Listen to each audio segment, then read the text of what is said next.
My friends, I bid you welcome.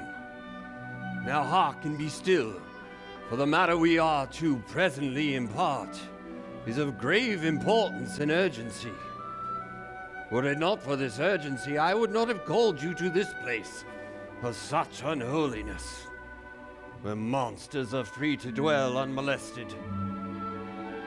Yes, my friends, there are monsters in this world. Monsters with all the evils of hell burning deep in their vile, twisted hearts. For I ask you not yet to believe me, for as yet we have not shown you the horrible truth. The events which you are about to witness took their place within this year of our Lord, 1987. The record we present to you has been compiled from the various letters and diary entries of those brave souls who were forced to endure these terrible events. Principal among these documents are the journals of my friends, Mr. and Mrs. Harker, and the phonograph diary of my former pupil, Dr. John Seward. Together, these documents will illuminate the truth and allow you to understand the gravity of our present situation. For now, we shall start our account where the record of the affair begins, here in Transylvania, in this awful, damned castle, which serves as home to the beast himself. Beware, my friends, for the man who lives within these walls cannot die, nor does he live. For in truth, he is not man at all. He is a monster, a devil, evil incarnate, with a name that strikes fear in the hearts of the righteous. Beware, my friends, of Dracula.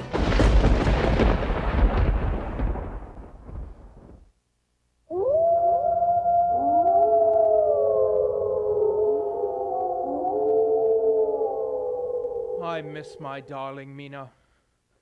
1,500 miles seems far enough on paper, but making the journey firsthand truly takes its toll on the body as well as the mind. I've come to Transylvania from London as a solicitor, my first job as a full-blown solicitor to finalize the purchase of a London estate to a certain Count Dracula. I really must say that I have never felt so uneasy. I was delighted by the beautiful countryside here in Transylvania, but I dare say that this rose of a region has itself a thorn. The people here are very queer, fearful and superstitious. They gave me this crucifix for protection from the evil eye. Normally I would be able to shrug off their concerns, but something about this place is troubling. I feel fear, true, raw fear that eats at you from the inside.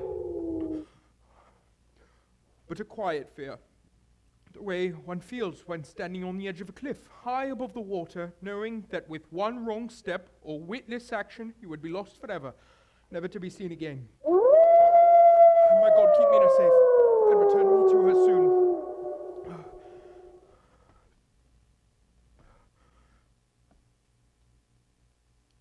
Welcome to my house. Come freely, go safely, and leave something of the happiness you bring. Count Dracula? I am Dracula, and I bid you welcome, Mr. Harker, to my house. Come in. The night air is chill, and you must need to eat and rest.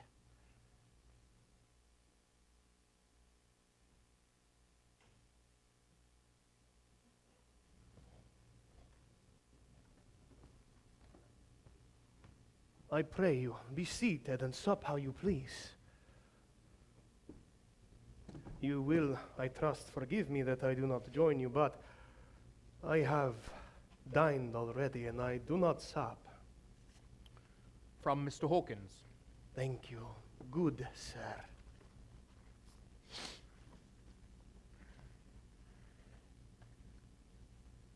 Your employer thinks highly of you. Mr. Hawkins has been like a father to me. He has taught me everything I know. And certainly everything he knows, or he would not have sent you in his place. I have worked hard to earn his confidence. I wonder if I could clarify something, sir. The paperwork for your purchase states that all you intend to have transported to London for you are 3 boxes of common earth to be used for experimental purposes.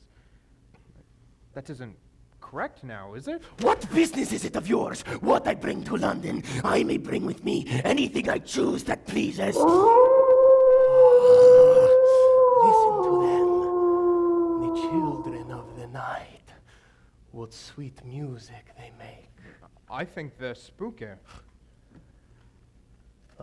Sir, you dwellers in the city cannot enter into the feelings of the hunter.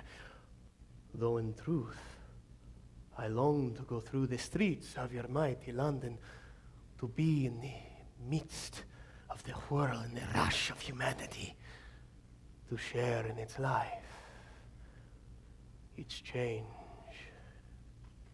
its death, and all that makes it what it is. But alas, as yet I only know your tongue through books. To you, Mr. Harker, I look as though I can hardly speak it at all. But Count, you know and speak English thoroughly.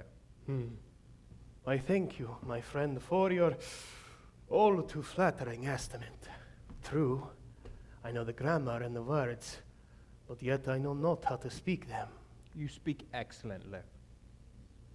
Not so. I know that did I move and speak in your London, none there are who would not know me for a stranger. That is not enough for me. Here, I am noble. The common people know me, and I am master. But a stranger, in a strange land, he is no one. Men know him not, and to know not is to care not for. I am content if I am like the rest, so that no man stop if he see me and say, "Ah! A stranger." You will, I trust, rest here with me a while, so that by our talking, I may learn the English intonation. Of course I will assist you.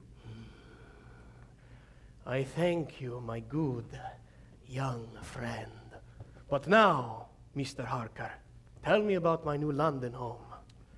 The house is called Carfax, and as you can see, it meets all your specifications.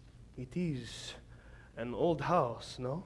Indeed it is, though surely not as old as this one. And what of the chapel? Is it accessible from the house? Yes, sir. There is a tunnel leading from the main house into the chapel, as well as a door to the outside. You come quite prepared, Mr. Harker. I hope that you will know the extent of my gratitude. But I have kept you up far too late. It is nearly morning and you have traveled far. Go now and rest. We shall continue our dialogue tomorrow.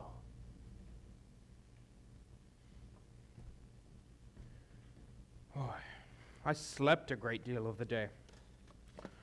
The next night, more of the same. Though, I began to notice some strange patterns developing. It didn't seem that there were any servants in the castle.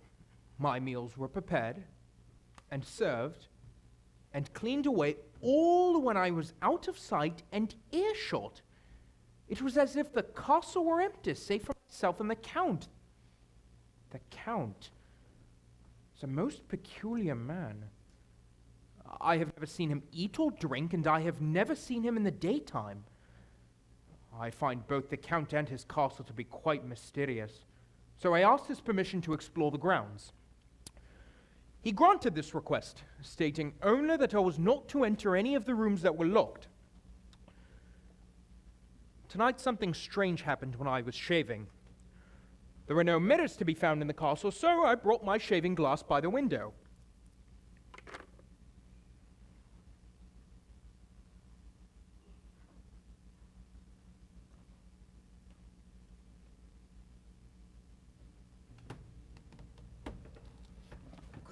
money. Oh, you startled me. I didn't see you in here. This wretched thing does mischief. It is a foul bubble of man's vanity. Away with it. Dress yourself. This is a house of modesty. You bleed.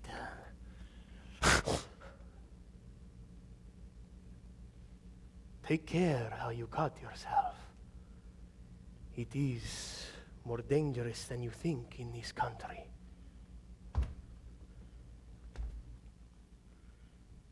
And with that, he simply left, as if nothing were out of the ordinary. Of course, now I realize nothing in this castle is ordinary. I decided to have a look around, to try and find some clues or answers. But every passageway led to a locked door. Locked doors every which way. I couldn't escape. I couldn't leave. This castle is a veritable prison, and I am a prisoner! Mr. Harker, have you written since your first letter to our friend Mr. Hawkins? Or to any other? No, I'm afraid not. Then write now, my young friend. Write to our friend or to any other. Say, if it will please you, that you will stay with me until a month from now. Do you wish me to stay so long? I desire it much. Nay, I will have no refusal. When your master, employer, what you will, first engaged that someone should be sent on his behalf, it was understood that my needs only were to be consulted. Is it not so? I pray you, my good young friend, not to discourse of things other than business in your letters. It will doubtless please your friends to know that you are well, and that you are looking forward to getting home to them. Is it not so? Posts here are few and uncertain. Write now of your departure from this place as well, with the date written as 1 month from today. I will make sure of its delivery, and that it falls into the hands of your friends. No doubt the Count will read whatever I write, so I must take care not to rouse his suspicions. Whatever does he want with me? I spent the next several days investigating the best I could. There weren't very many places I could go with all of the locked doors. However, I found some interesting sights outside my window. I have seen twice now the Count climb outside of what must be his own window and scale the castle wall like a lizard. What is this man? I need rest. Rest. Oh, I should know better by now. How can I rest while suffocating on fear and uneasiness? Tonight, the Count said he is busy with work, so I shall try my best to sleep. Oh.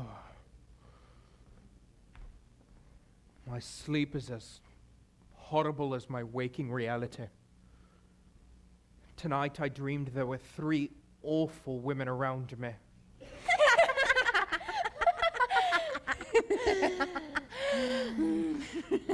Back!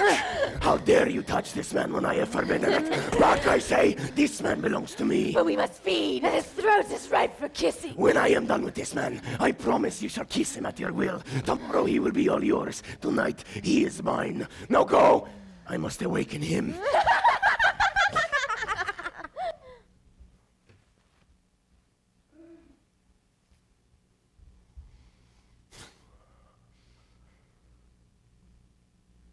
Tomorrow, my young friend, we must part.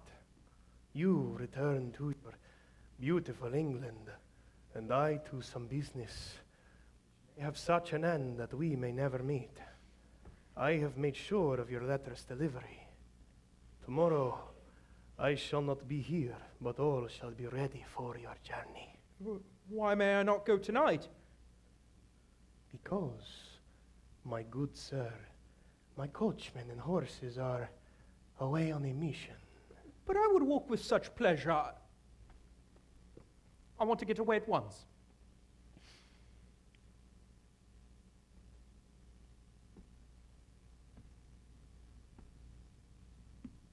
You English have a saying that is close to my heart. Welcome the coming, speed the parting guest. Come with me, my young friend. Not an hour shall you wait in my house against your will, though sad am I at your going, and that you so suddenly desire it. Come.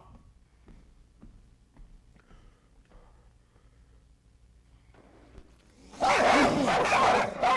seems the wolves are displeased at your going. How sad I would be should one of them roar or bite me. But since you insist... No, shut the door, shut the door! I shall wait till morning.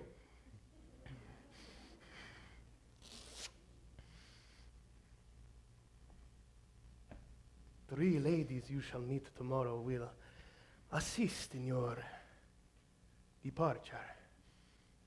I suggest you not protest, as these ladies always get their way. Something you will soon learn for yourself. Farewell, Jonathan Harker. I know to be alone in the castle with those terrible women. Women. Mina's a woman, and that is not in common. They are devils of the pit. I know now that it was not merely a dream. I must find a way out before they come for me. Oh, but the wolves! And every door is locked. The window. Yes, if the Count can scale the wall, then why can't I? Oh. The precipice is steep and high. Am I to risk to fall from the wall? With one wrong step, a witless act. Oh my God, I didn't believe I have a choice. God's mercy is better than that of these monsters. At least down there a man may die as a man. Goodbye, all! MINA! Jonathan! I have the most terrible thoughts. It was only a dream, but... Jonathan, my darling, I wish you would write. It's been weeks. Not a single letter. I just want to know that you're all right.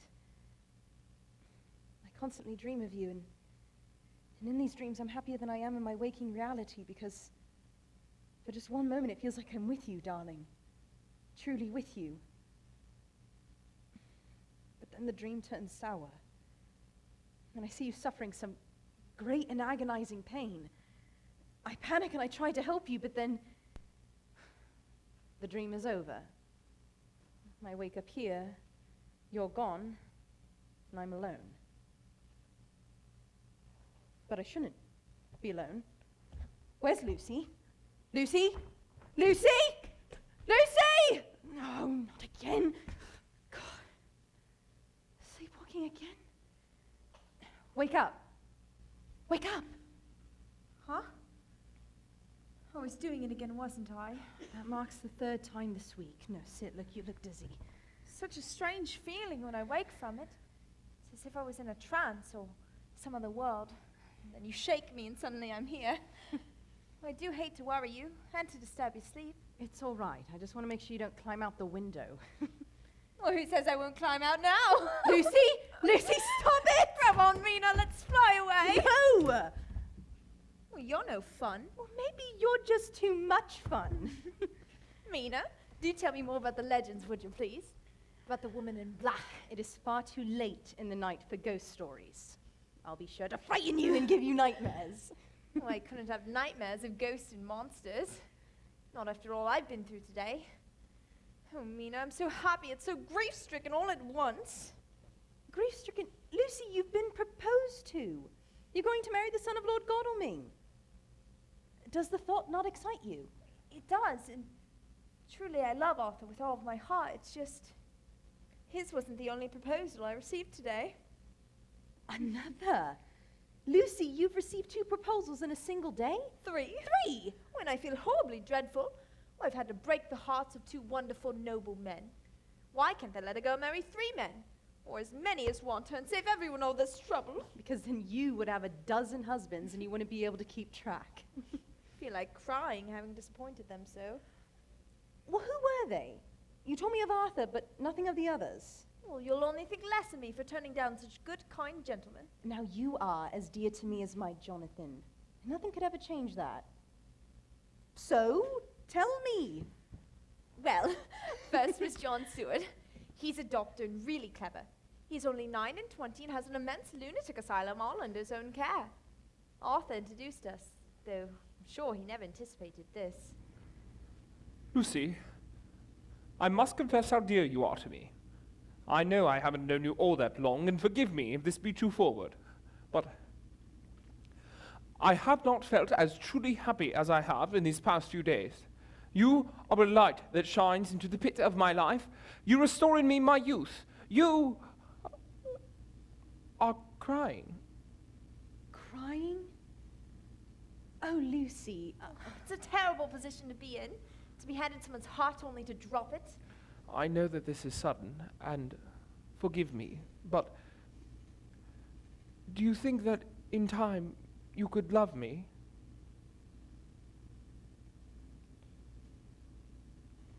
Do you care for someone else? I told him I did. It was the only humane thing to do. I hope you will be happy, and if you ever want a friend, you must count me as one of your best. And with that he left. Not a full hour later, another one of Arthur's friends, Mr. Quincy Morris, found me, made his own proposal. He's an American from Texas, and he's been to so many places and has had such adventures. Why must Arthur have such wonderful friends? Miss Lucy, I know I ain't much to regulate the fixing of your little shoes, but how is it you just hitch up alongside of me and let us go down the long road together, driving in double harness? Lucy, you're an honest-hearted girl, I know. Or I should not be here now speaking to you if I did not believe you clean grit, right through to the very depths of your soul. But tell me, like one good fella to another, is there anyone else that you care for? And if so, I'll never trouble you a hair's breadth again, but will be, if you let me, a very faithful friend. Which only makes me feel worse. Pledging their friendship like that just proves what true and decent gentlemen they are. And I stomped on their hearts. I'm a monster. You're not a monster. You're blessed, love. There's no greater blessing than friendship. Still, I worry for those men. And for Arthur. Why Arthur? Well, they're his friends. Jealousy is a powerful beast. And in a brawl, they've got him 2 to 1. Yeah, don't fret so. I trust that they're all reasonable fellows. Well, how could they be reasonable? They proposed to me.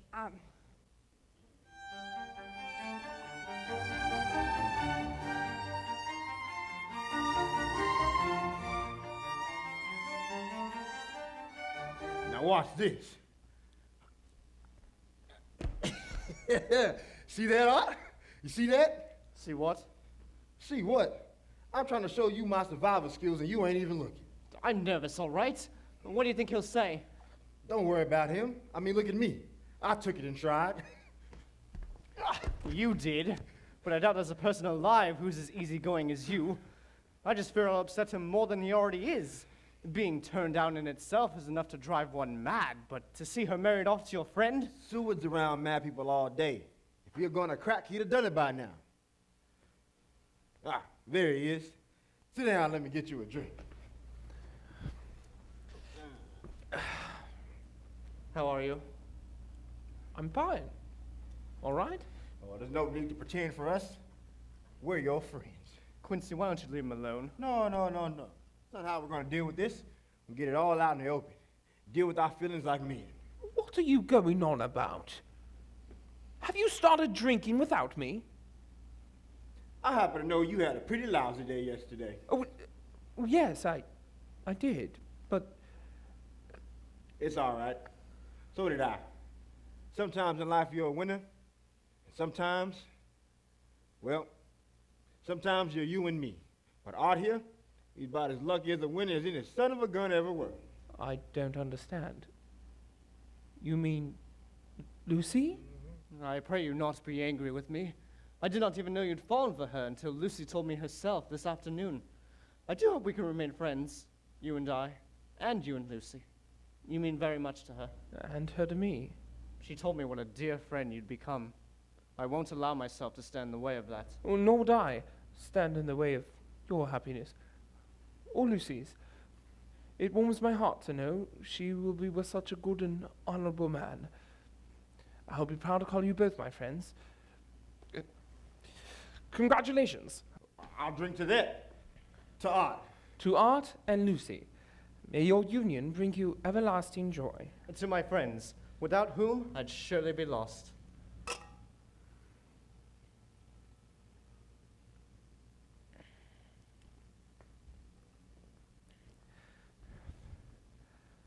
Life was truly richer in the company of friends.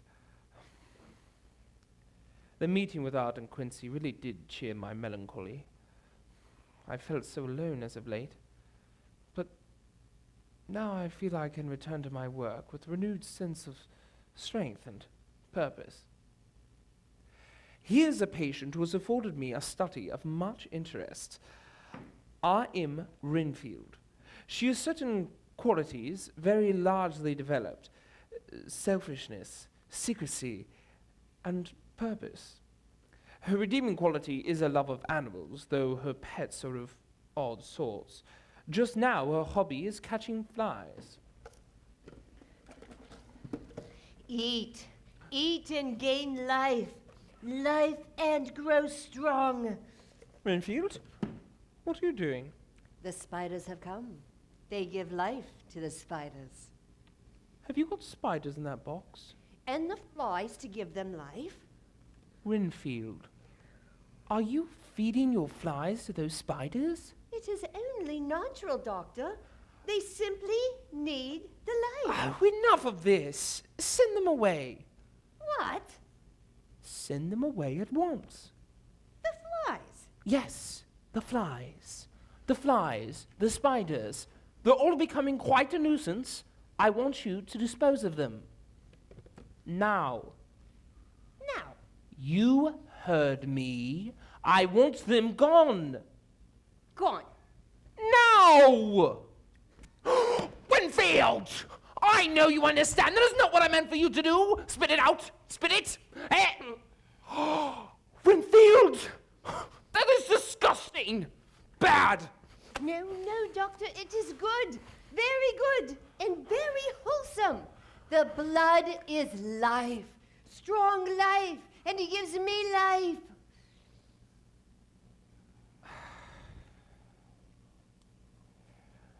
I will allow you to keep the remaining spiders. And the flies. And what's left of the flies. But you are not to eat them. Any of them. Understood? I will not eat them. I swear. Good. The sparrows that come, they shall eat them. Sparrows? Oh, yes, I shall do as you ask and save the spiders for the sparrows.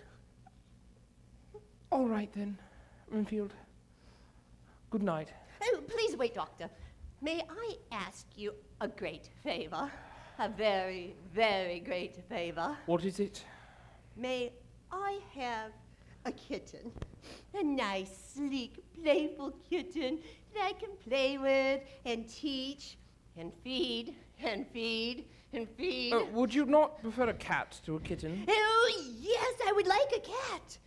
I only asked for the kitten lest you refuse me a cat.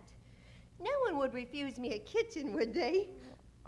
I'm afraid it isn't possible, Renfield. I'll have to see about it. Oh, please, let me have a cat, please. My salvation depends upon it. You cannot have it! And keep your windows shut. I won't have you eating any sparrows. If I can eat the cat that eats the sparrows, that eats the spiders, that eats the flies, just think of all the life I will have ate. Oh, the doctor doesn't know how good and wholesome this is. Oh, sparrows, time to feed! Well, you're not a sparrow at all. You're a bat. Would you eat a spider? I do not eat vermin. Now, I know that I am mad, but bats aren't supposed to talk. How are you doing that? I can show you. Invite me inside. Oh, I'm afraid Dr. Seward instructed me to keep my window closed. Perhaps if I'm quiet, very quiet, he won't... Where'd you go? My God! Kneel. I am a stranger in this land and require assistance. You may be the tool I need to accomplish my purposes. Do you wish to be freed from this prison? Oh, I do. Then you shall bow before me and call me master. I have not yet shown you the extent of my power or what my plan entails. But I can promise you this if you pledge to me your soul. Eternal life. Life? Life without end.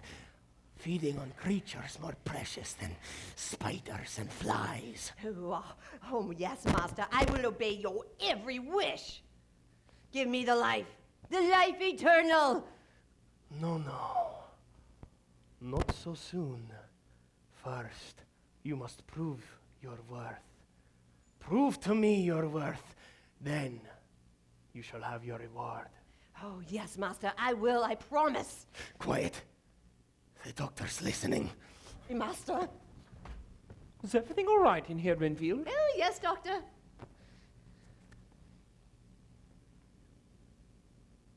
Right. Go to sleep now, Renfield. Renfield, I shall return for you in the coming nights. For now, the London night air calls to me to drink from its ripened fruit. I shall not soon forget you. I will not fail you, master.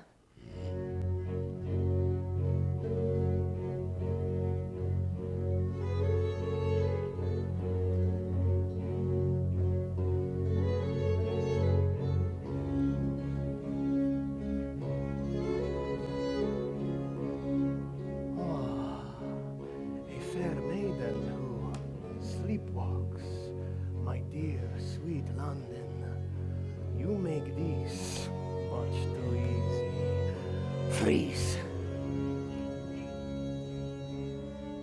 Can you hear me? Yes. Tell me your name. Lucy, Western Rock. It is nice to meet you, Lucy. I am Dracula. I am a stranger in this land, and without any friends. You will be my friend. Will you not? I will. This pleases me much. You will join me and my concubines, and together we shall reign over the weak and cowardly for centuries to come. This is home now, Lucy. Welcome home. Lucy! Lucy! Lucy! There you are! I ought to tell Arthur to lock all the windows and doors at night once you're married. Wake up, silly. It's time to get you home.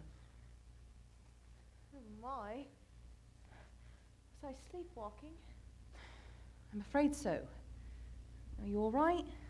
We're outside. How did you find me? By chance, I suppose.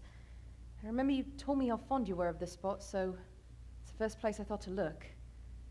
I needed to be right here. I don't know why. I was afraid of something.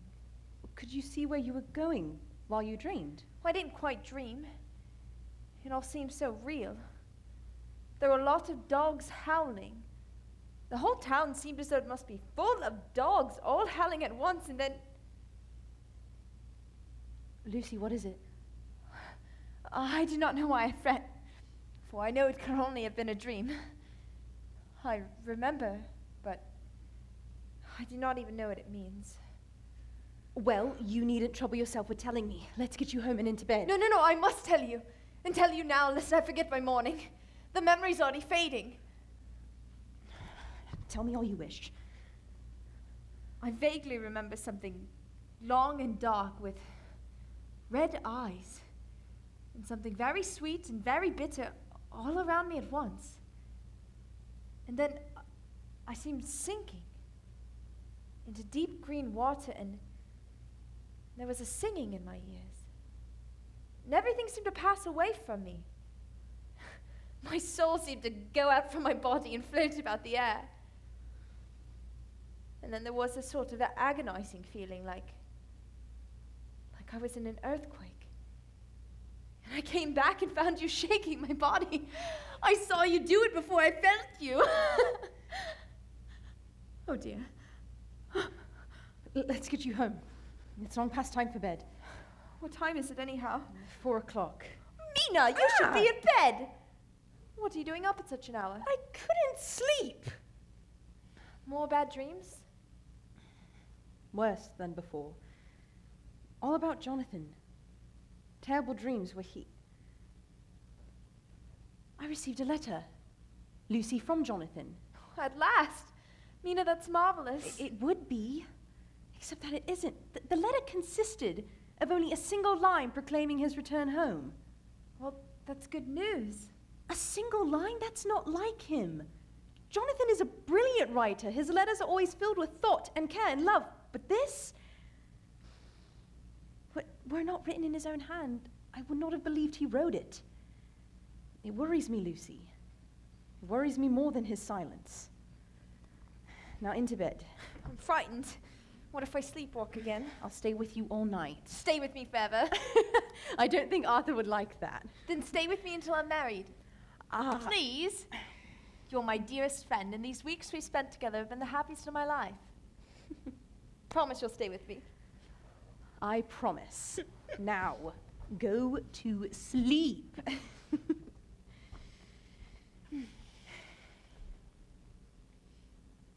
Life can be funny at times. Ironic. Unfair. Of course I promised Lucy I'd stay with her for as long as she would like.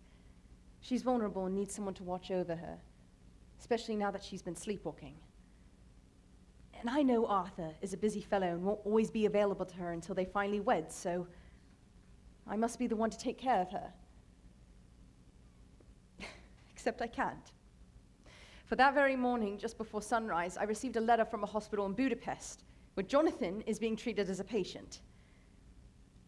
He'll have to remain in the hospital for quite some time, and it eases my mind somewhat to know that he's all right, or healing, at least. But I must go to him at once to truly feel any peace. I'm sorry, Lucy, but you must understand. You'll see one day with Arthur.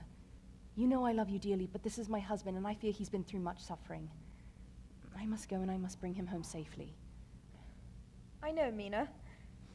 I understand. Be safe in your travels, and say hello for me to Jonathan. I will. Oh, God bless and keep you, Lucy.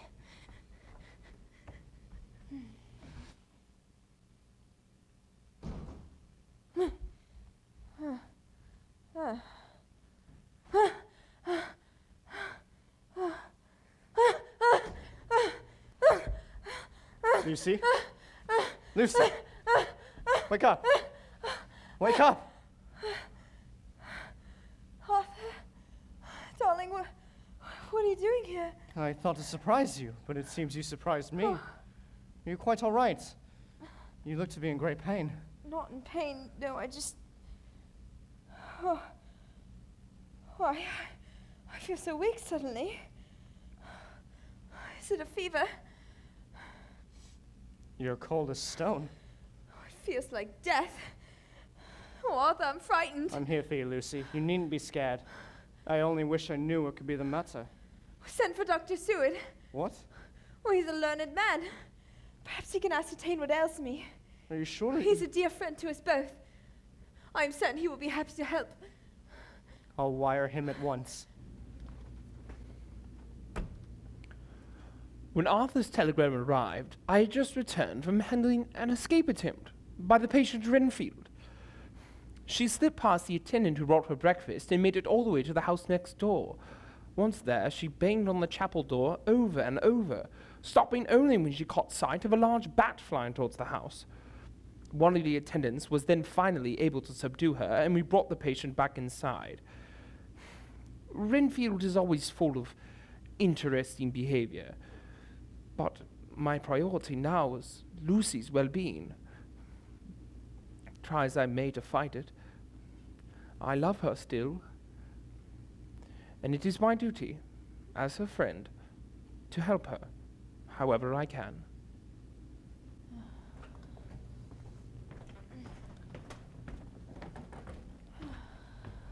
How is she? Not well. Worse, it seems, than earlier. Look, Arthur, the doctor has come to save me. Hello, Lucy. How are you feeling? Sick. Well, tell me your symptoms. Oh, how I loathe talking about myself. Oh, you needn't feel that way. I'm your doctor, as well as your friend. Come, what are your symptoms? I have difficulty breathing satisfactorily at times. Now, for instance, Go on. my sleep was heavy and lethargic with dreams that frightened me. What are your dreams? I can't remember them. I woke in such a fright, yet relieved to know the horror was over. I see. I used to sleepwalk in my childhood, and recently the habit has come back. Last night I sleepwalked straight out of the house. My friend MINA had to come and find me, and oh. So what do you think? Can you make a diagnosis? She's showing signs of anemia, but what brought it on so suddenly is presently beyond my understanding. Well, what is our course of action? I shall write to my old friend and master, Professor Van Helsing of Amsterdam, who knows as much about obscure diseases as anyone in the world. He is a doctor, then. Indeed, he is. But unlike any doctor I've ever known, he is, yes, one of the most advanced scientists in his field, but he is so much more. He is a philosopher with an iron nerve and the truest heart that beats, but most importantly, he has an absolutely open mind. He is the man for this. I'll await his arrival.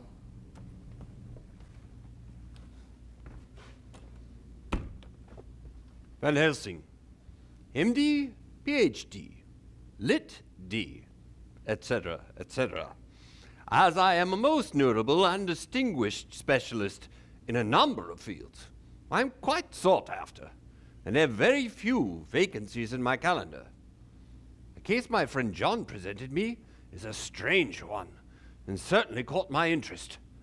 I cancelled my prior engagements and made haste to London, partly out of concern for the sick girl, partly out of my debt to friend John, who, when last I saw him, saved my life. Upon examining poor Miss Lucy, however, any mirth I may have had about the matter vanished instantly. Her needs are dire.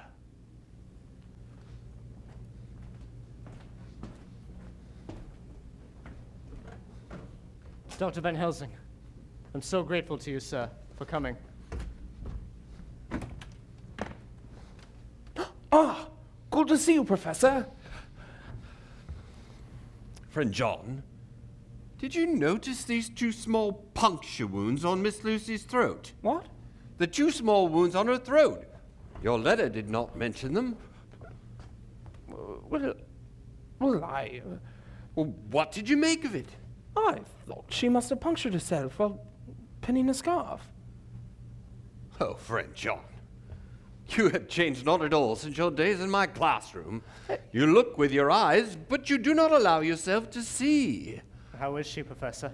Bad. Very, very bad. Oh no. Nay, my child, do not go like that. You are to help her. What can I do?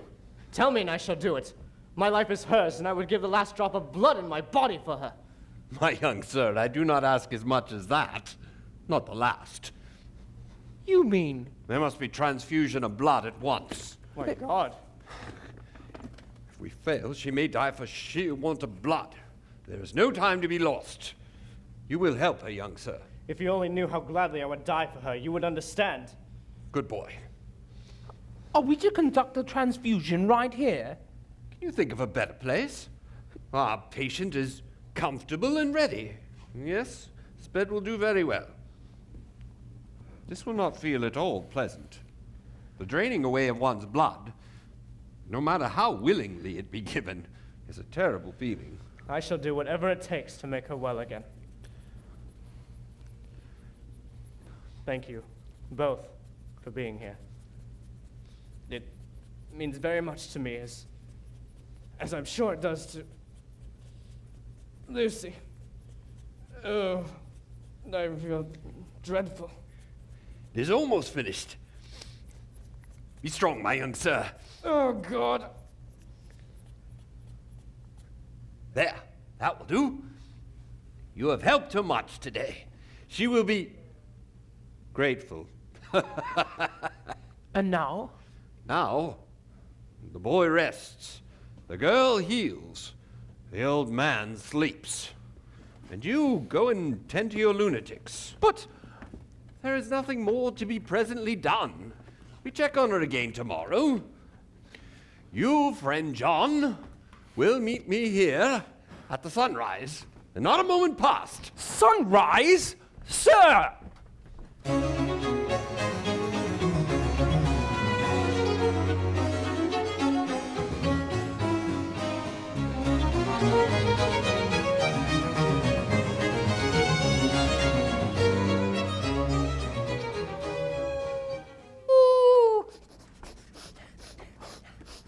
I dare say this is peculiar, even for you. Oh!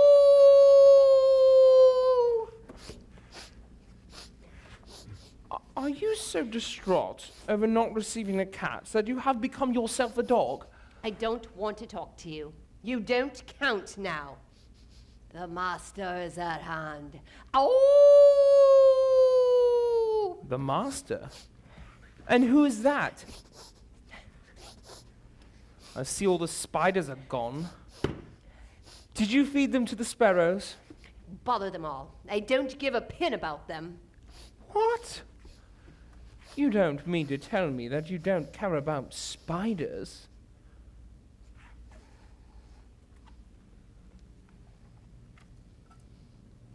The bride's maidens rejoice the eyes that await the coming of the bride. But when the bride draweth nigh, the maidens shine not to the eyes that are filled. What is that supposed to mean? Do you speak in riddles to me now? Oh! Ah! Oh! Oh! How dare you! I will not be attacked by lunatics! I'm here to help you! Please, Doctor, I'm sorry. I only wanted the life. Oh, enough of your life! I have cause to put you in a straight waistcoat for the rest of your life! Do you understand me? Oh, yes, Doctor, I do. You're lucky I haven't a wrathful disposition. Oh, yes, I am blessed in you, Doctor. Go to sleep now, Renfield! Yes, Doctor, I will, Doctor.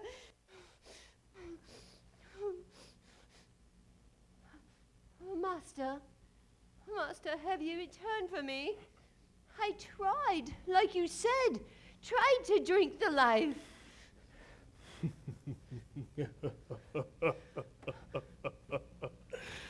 No, Renfield. Even if you drink the blood, you cannot gain the life. But you said... I gain life by drinking the blood of the weak. But you You do not possess the proper power to pursue this prestigious prize. But you do, yes? Teach me. Show me, master. I can learn. There is a way. Just one way. Show me, master, please. First, you must invite me inside. Come in, Lord and Master.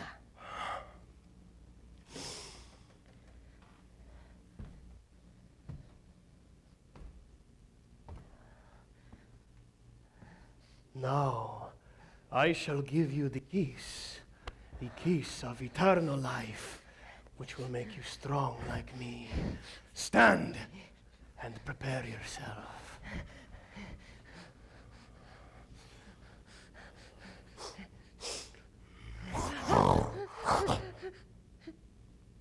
However, perhaps your value lies elsewhere. But, Master, I live to serve you for now and all time. Then you shall honor my decision as a loyal servant does. Yes, Master.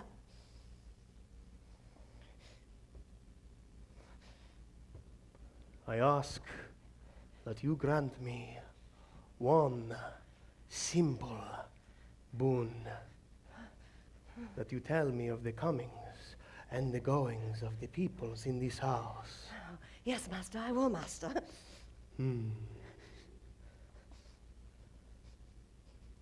The doctor, does he have himself a bride? A bride? Huh. Who would marry that oaf? You will tell me when ladies of any sort come to this house, and we shall do our work together then. For now, there is much I must do elsewhere. My bride awaits. I must prepare her. Yes, yes, the bride. May she prove worthy.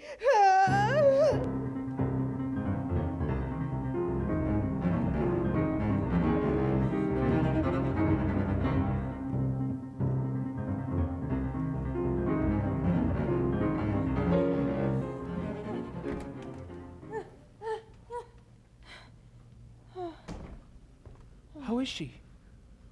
I'm afraid she is worse. Worse than I found her yesterday. But the blood transfusion! All that we did! It seems that all our work is undone. We must begin again. Young Arthur is too weak to undergo the transfusion again. I have to call on you this time, friend John. Sit. Take as much as she needs. I can bear any pain in the world if it brings about the end of Lucy's suffering. Save your strength. You will need it.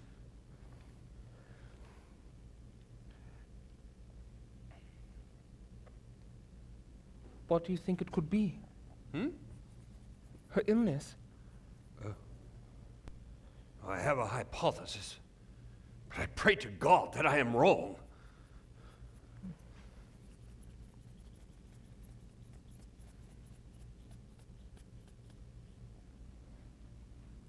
Already? Well, you took a great deal more from Art. He is her lover, her fiancé. You have work, much work to do for her and for others. The present will suffice.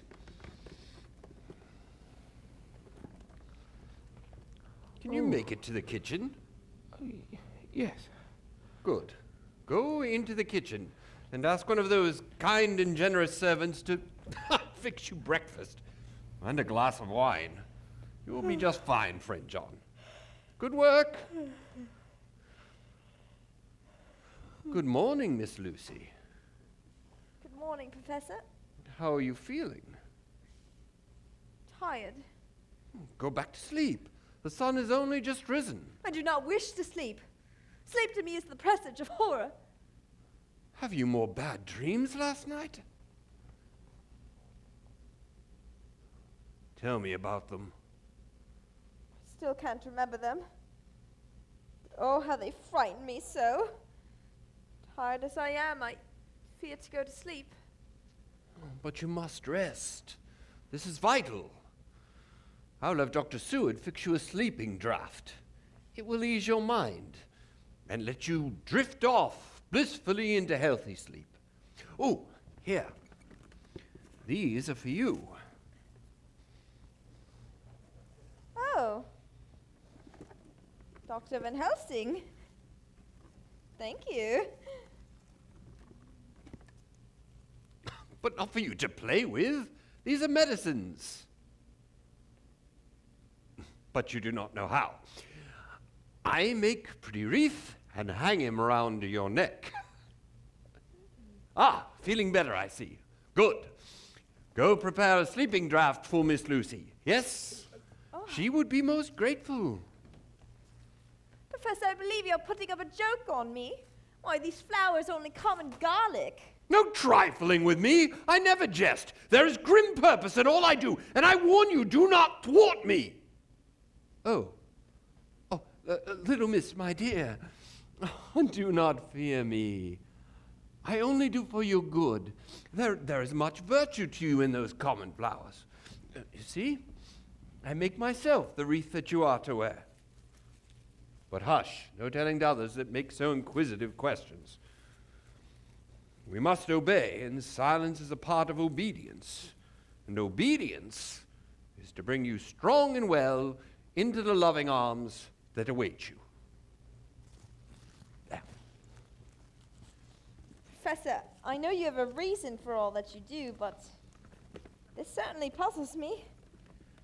It is well Dr. SEWARD is not here. He would say you're working on some spell to keep out an evil spirit. Perhaps I am. Professor? Take care you do not disturb those flowers. And even if the room feel close, do not tonight open the window or the door. I promise. Thank you 1,000 times for your kindness to me.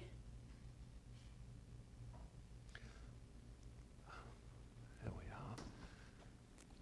Here, now, drink this and allow your body to heal. Good. Now remember what I told you. I will. Friend John, I must be in Amsterdam tonight, but I shall return in the morning. Stay with her, at least until she falls asleep, and tell the servants not to disturb. We meet again at sunrise. Rest well, Miss Lucy.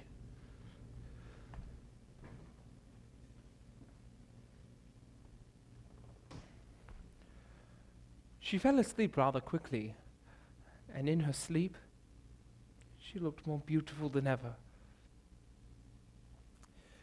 She slept all the day through, and in the evening, when the servants had gone home, I thought it well to do the same.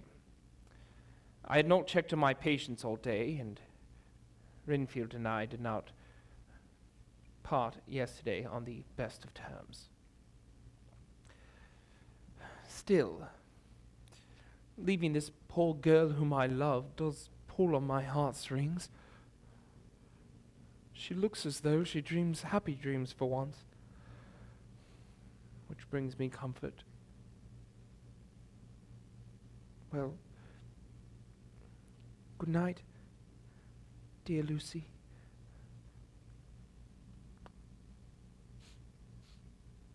Garlic? Well, smelling that all night would give anyone bad dreams.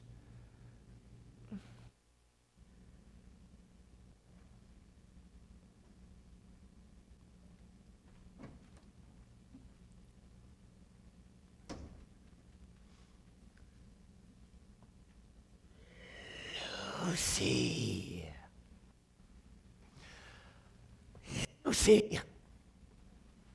Hello? Lucy. Who's there? Come to me. Am I dreaming?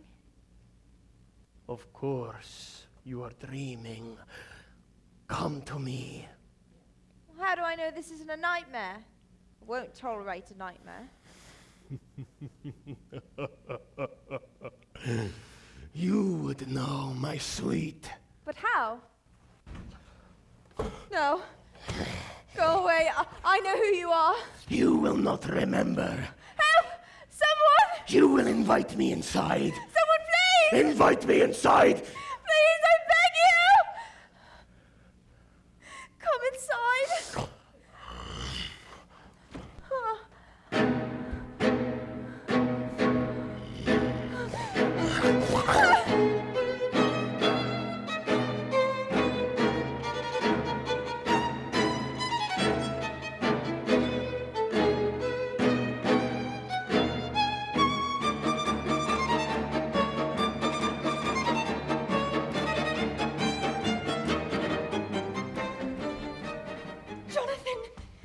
Mina!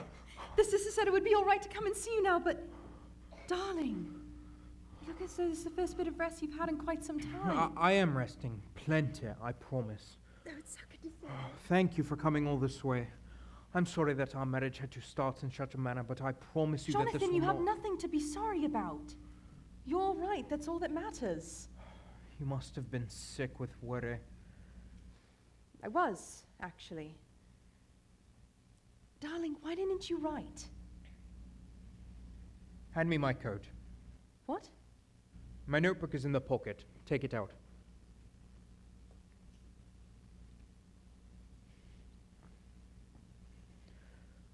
Wilhelmina, you know, dear, my ideas of the trust between husband and wife.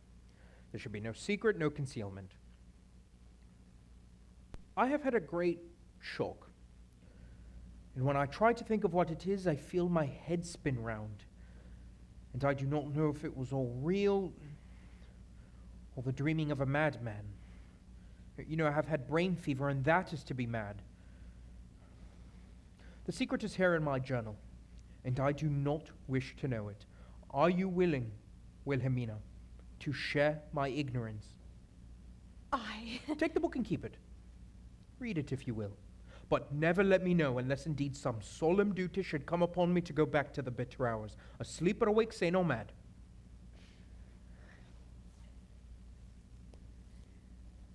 I shall keep it like this. I have no cause to read it, nor have I any desire to. Let it be an outward and visible sign to us all of our lives that we trust each other. I will not open it unless it be for your own dear sake, or for the sake of some stern duty.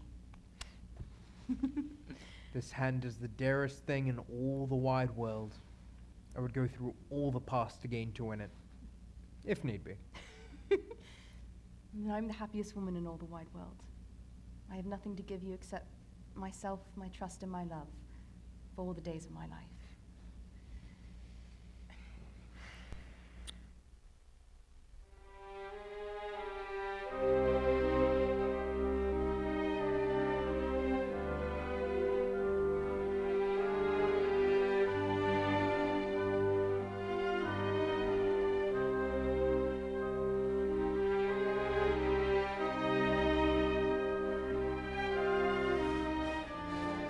My fault. This is all my fault. Perhaps if I weren't so exuberant, she would have heeded my warnings. She looks dead.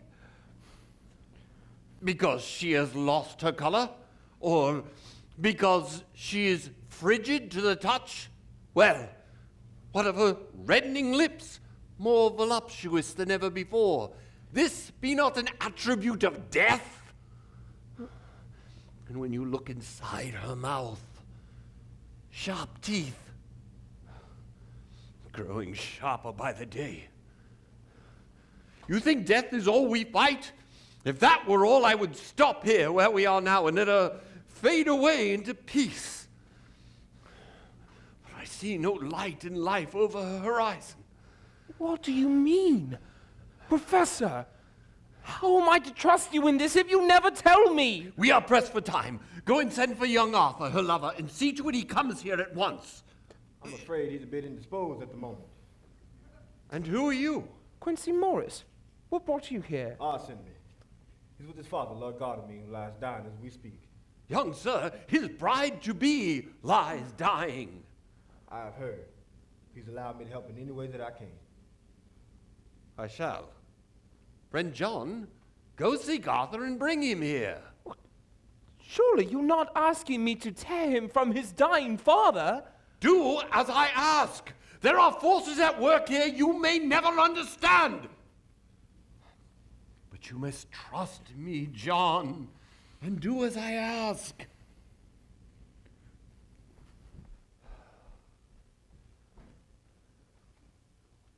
Sit down, my young sir. You say you will help in any way you can, yes? Yes, that's right. Good. Then we will perform transfusion of blood from you into Miss Lucy. Right. You done this before? Yes. Art and Seward, they did this too? This ain't no ordinary case then, is it? I guess perhaps in time I'll come to understand. Until then, you have my allegiance. As the people I trust have their trust in you. Ooh. I tell you, I feel lousy. I bet she feels worse though. How did she come to lose all that blood? Dear God, she looks dreadful. What are we to do? Another transfusion? I just gave my blood now. And why? Why does she look like that? You're the expert, aren't you? Why is this happening? What are we to do? She is dying. No. No. It will not be long now. No. With the sundown approaching, she must not die in her sleep. I shall wake her. Come, my dear old fellow. Summon all your fortitude. It will be best and easiest for her. Arthur. Oh, my love. I'm so glad you've come. Kiss me. Not for your life! Not for your living soul or hers. Hold her hand. It will comfort her more.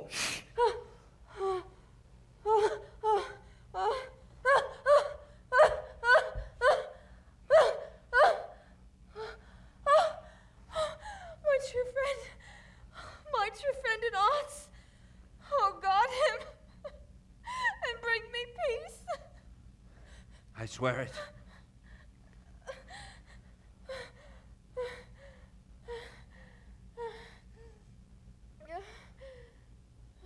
Kiss her on the forehead and only once.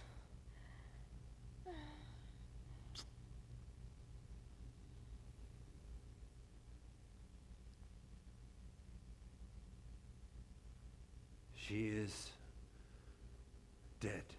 It is all over. Come on, huh? Come on, man. It's all right.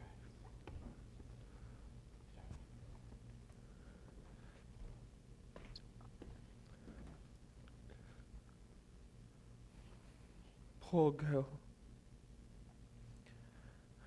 There is peace for her at last.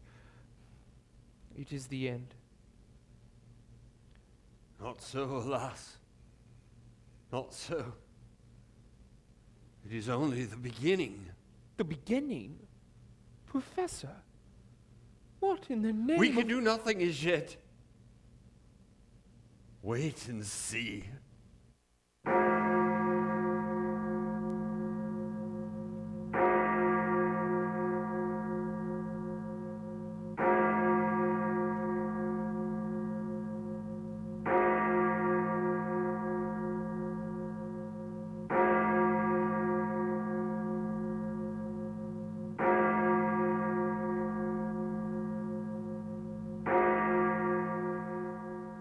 After what seemed forever, Jonathan and I have returned to London, finally at home together as husband and wife.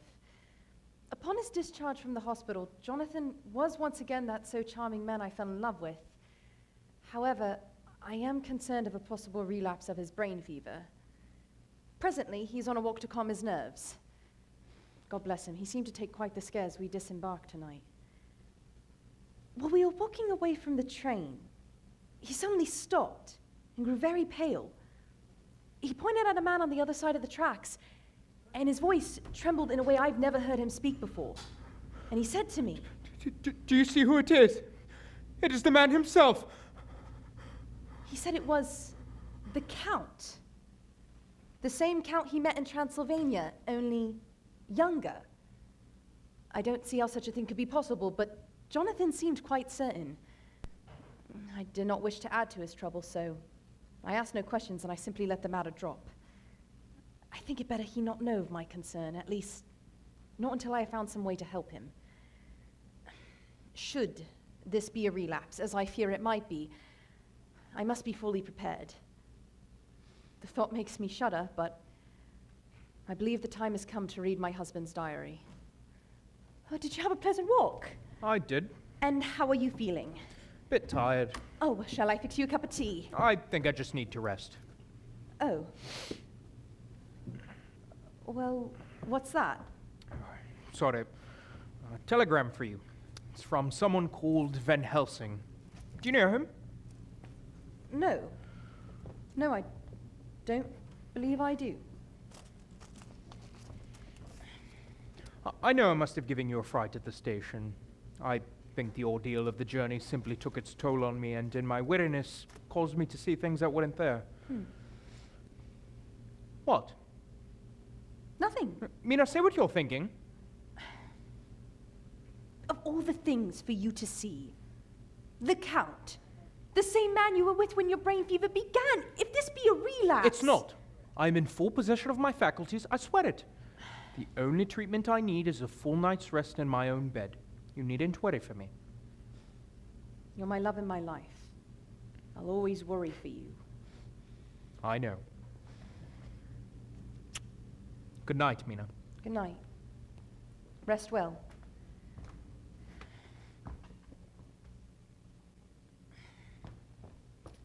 Van Helsing. Is that Dutch?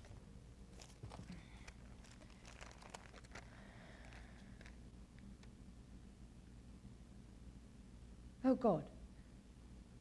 Oh, God. Lucy! Lucy!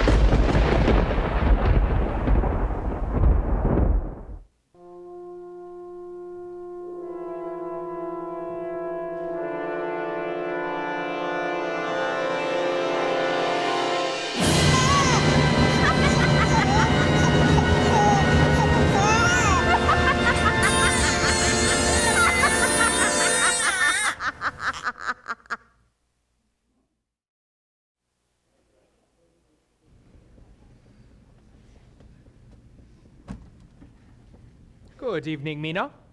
Evening. Is everything all right? Sit down. I need to talk with you.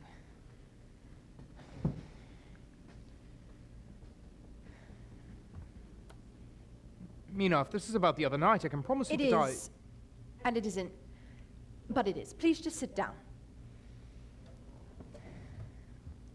Jonathan, I read your diary.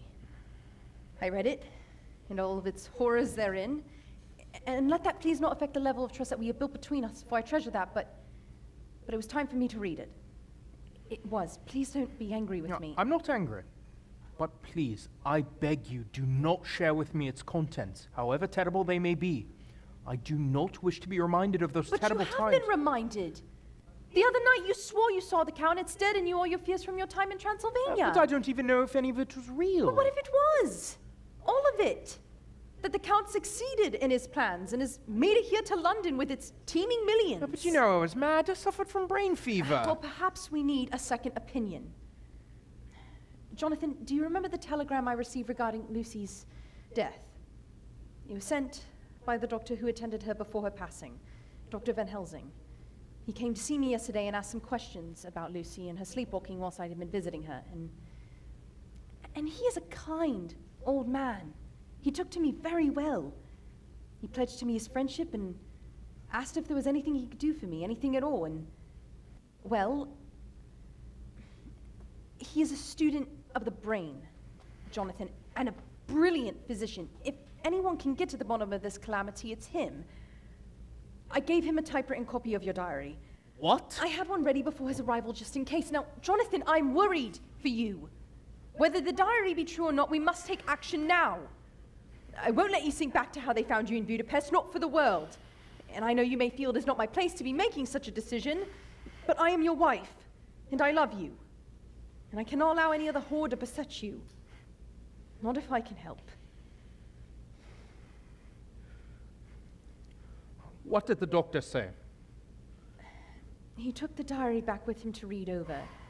He spent his time here reading my own diary, for his chief concern was for dear Lucy.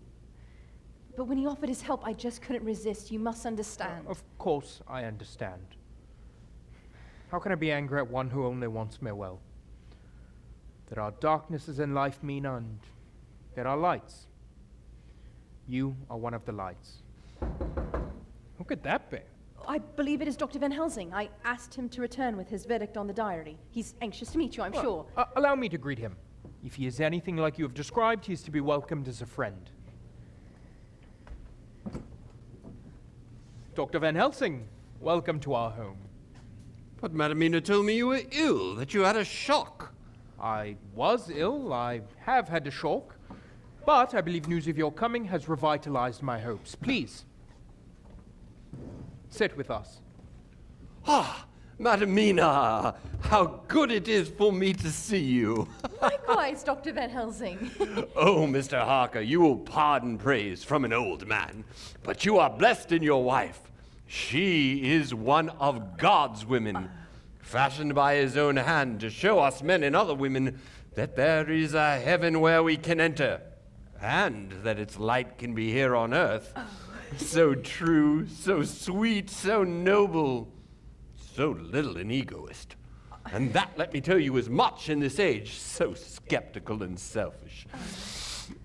And you, Mr. Harker, I have read your so wonderful diary. You may sleep without doubt. Strange and terrible as it is true. True? I would pledge my life on it. Doctor, you don't even know what it is to doubt everything, even yourself. You need not doubt any longer. Thank you. Thank you for that.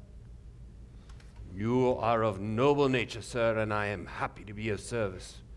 You will give me your hand, will you not? And let us be friends for all our lives. And now, may I ask you for some more help? I have a great task to do, and you can help me here. Your wife told me that you have seen the Count here in London, but younger. I know that it sounds mad. You but are not mad. But I must ask, how were you able to identify him? It was his eyes. They were the same burning red, but it was more than just the color. They were full of contempt, of hate, of wickedness in a way that I had never seen before nor since my meeting the Count. It was him. I am more sure now than ever. So he really is here then? Well, what does he want? Those women in the castle, are there more like them here in London? That is what I intend to find out. There is work must be done tonight elsewhere, and I do not ask your help in that. Instead, meet me tomorrow night at the home of my friend Dr. John Seward.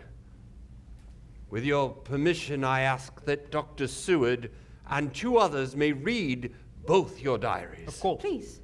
Good. I ask you one thing more, and feel free to deny me if the task be too great. Your full commitment to this cause, to find the Count and stop him before any more terror be wrought. Good sir, I am with you heart and soul. As am I. And I shall see you tomorrow, my friends. Good night.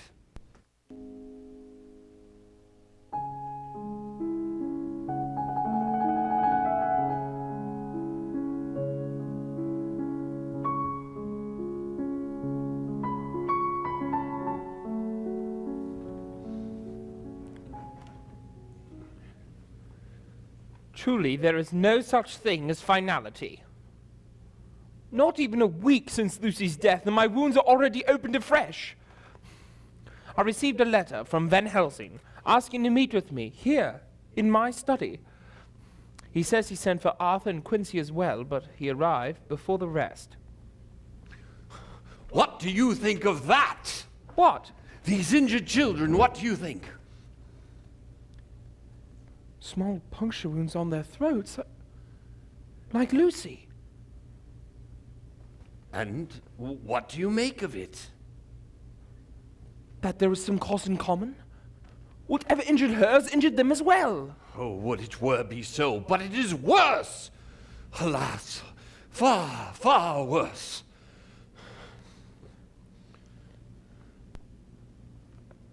Do you mean the marks were made by something else?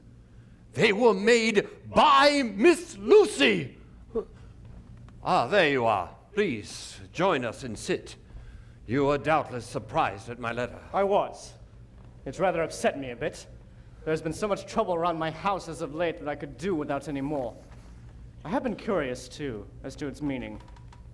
Quincy and I talked it over, but the more we talked, the more puzzled we got. Till now I can say for myself I'm about up a tree as to any meaning about anything. Me too. Then you are near the beginning, both of you, then friend John here. Hark, I want your permission to do what I think is good this night. It is, I know, much to ask, and only when you know what it is I propose to do will you know how much. Therefore I ask that you promise me while in the dark, so that afterwards, though you may be angry with me for a time, you shall not blame yourselves for anything. Professor, I don't quite see your drift, but I swear you're honest, and that's good enough for me. I thank you, sir. I have done myself the honor of counting you one trusting friend, and such endorsement is dear to me. Dr. Van Helsing, I cannot make such a promise. If you can assure me what you intend does not violate my honor as a gentleman or my faith as a Christian, I shall give you my full consent. Though, for the life of me, I cannot understand what you are driving at. I want you to come with me, and to come in secret to the churchyard at Kingstead. Where poor Lucy is buried. And then what? To enter the tomb. But Professor, are you in earnest, or is this some kind of monstrous joke? Pardon me, I see that you're in earnest, and when in the tomb?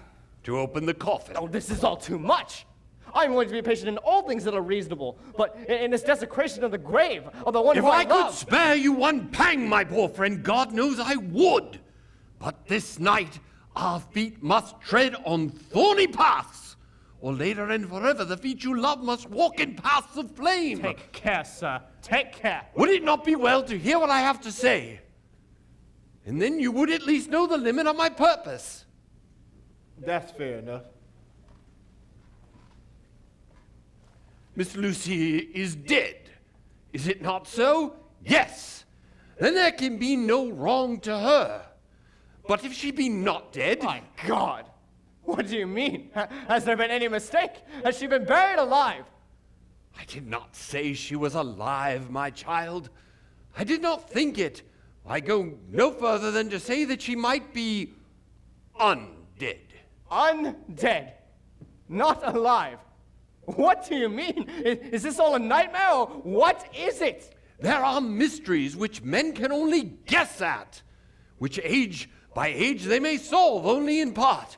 Believe me, we are now on the verge of one, but not there yet. May I cut off the head of dead Miss Lucy? Heavens and earth, no! Not for the wide world will I consent to any mutilation of her body. Dr. Van Helsing, you have tried me too far. What have I done to you that you should torture me so? What did that poor sweet girl do that you want to cast such dishonor on her grave? Are you mad to speak such things, or am I mad to listen? Don't dare think of such desecration. I shall not consent to anything you do. I have a duty in protecting her grave from outrage, and by God, I shall do it! My good sir, I too have a duty to others, a duty to you, a duty to the dead, and by God, I shall do it! All I ask you now is that you come with me, that you look and listen. Later, when I make the same request again, if you are not more eager to fulfill the task than I, you shall hold me at your disposal. But I beseech you, do not go forth in anger with me. In a long life of acts which were often not pleasant, and which sometimes did wring my heart, I have never had so heavy a task as now. I have come here from my own land to do what I can of good, at the first to please my friend John, and then to help a sweet young lady whom I too came to love. How dare you say such blasphemy? I gave for her what you gave, the blood of my veins. I gave it. I, who was not like you, her lover, but only a physician. I gave to her my nights and days, before death and after death. And even now, if my death could do her any good, she shall have it freely. My good sir, it is hard for me to think of it, and I cannot understand your purpose. But I know you are a man of honor and a true friend to Lucy. I shall go with you tonight. Come, there is much to see before sunrise.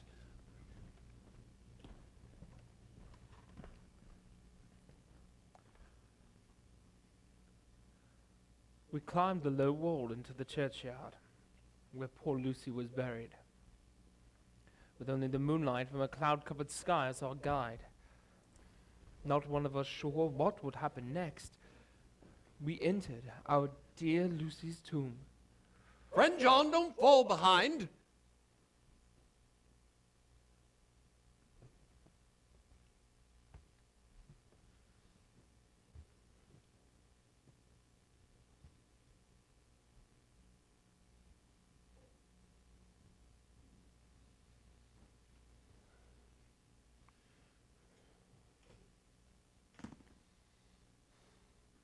You are all here for the funeral. Was the body of Miss Lucy in that coffin? Now see and believe that which you do not dare to believe, friend Quincy. You see? Empty! Professor, your word is all I want. And I wouldn't ask such a thing ordinarily. I wouldn't so dishonor you as to imply doubt, but this is a mystery that goes beyond any honor or dishonor. Is this your doing? Well, I swear to you by all I hold sacred that I have not removed her. What happened was this. 2 nights ago, I came here. With good purpose, believe me. I opened that coffin, and I found it as now, empty. The next day, I came here in daytime, and she lay there. Yesterday, I came here before sundown, for at sundown the undead can move. I waited here all night till the sun rose, but I saw nothing. It was most probable because I had laid garlic over the tomb, which the undead cannot bear. Tonight, before the sundown, I took away my garlic, and so it is tonight we find this coffin empty. But bear with me. So far there is much that is strange, but things much stranger are yet to be. Look! Lucy! Arthur, come to me, Arthur. Leave these others and come to me. My arms are hungry for you. Come, and we can rest together. Come, my husband! Come! Now do you understand? Answer me, my friend. Am I to proceed in my work? Do as you will, friend. Do as you will. There can be no horror like this ever anymore.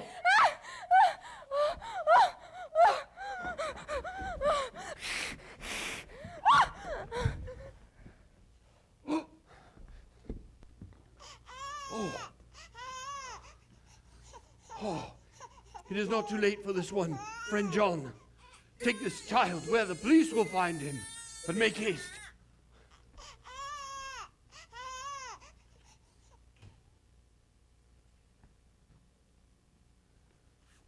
She lies so still. Has the curse been lifted? Not yet. At sunrise, she must rest. For now she is undead, with the curse of immortality. The undead cannot die, but must go on age after age, adding new victims and multiplying the evils of the world. For all that die from the preying of the undead become themselves undead, and so the circle goes on, ever widening, like as the ripples from a stone thrown into water. Young Arthur, if you had met that kiss before poor Lucy died, or again tonight when you reached out to her, you would in time when you had died have become Nosferatu, as they call it in Eastern Europe, and would for all time make more undeads to fill the world with horror. Within that child. Oh, the children whose blood she suck are not yet so much the worse. But if she live on, more and more they lose their blood, and by her power over them they come to her. But if she die in truth, the tiny wounds of the throat disappear, and they go back to their plays, unknowing ever of what is bane. But of the most blessed of all, when this now undead be made to rest as true dead, then the soul of the poor lady whom we love will once again be freed to take her place with the other angels. I shall strike the final blow. Let Arthur do it. May his hand be the one to set Lucy free. It's what she would have wanted. Tell me what I am to do. I shall not falter. Brave lad. A moment's courage and it is done. Take this stake in your left hand, ready to place the point over the heart, and the hammer in your right. When I begin to read the prayer for the dead, you must strike. Are you prepared? Jesus Christ, our Lord and Savior.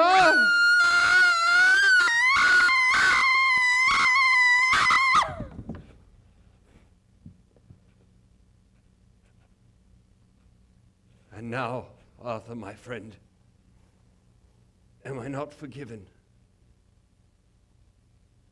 Forgiven. God bless you, that you've given my dear one her soul again, and me peace. And now, my child, you may kiss her, for no longer is she the devil's undead. She is God's true dead, whose soul is with him.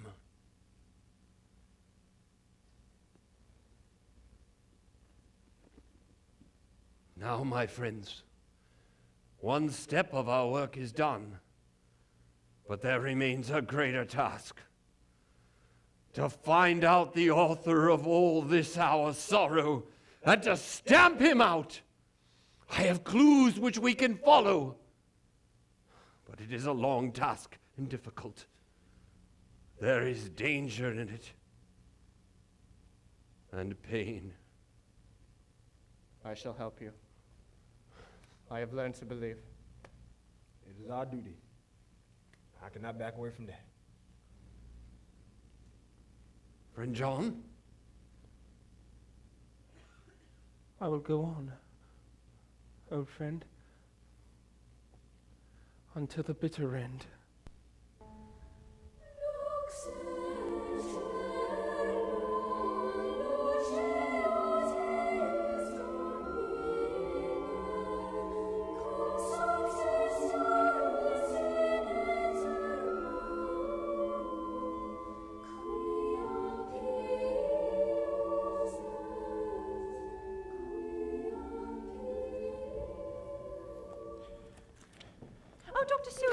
Not. You're Mrs. Harker? Yes, I'm sorry. I hope you don't mind the intrusion. One of the servants let me in. Oh, no, sorry. Not an intrusion at all. Then Helsing told me to expect you.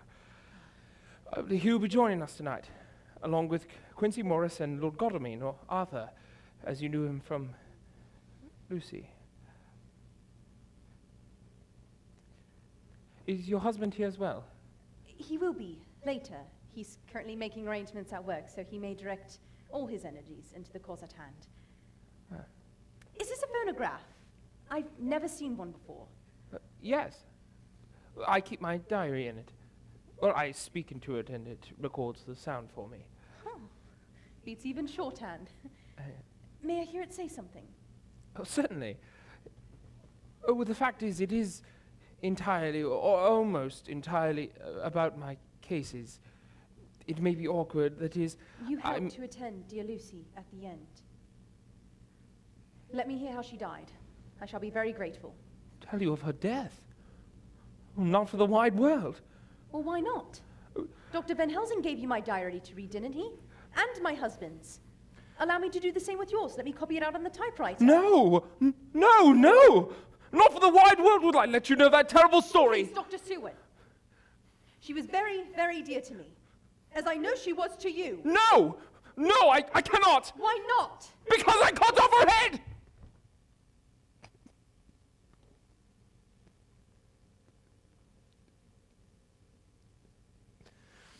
The one I loved most in all the world, and I mutilated her body.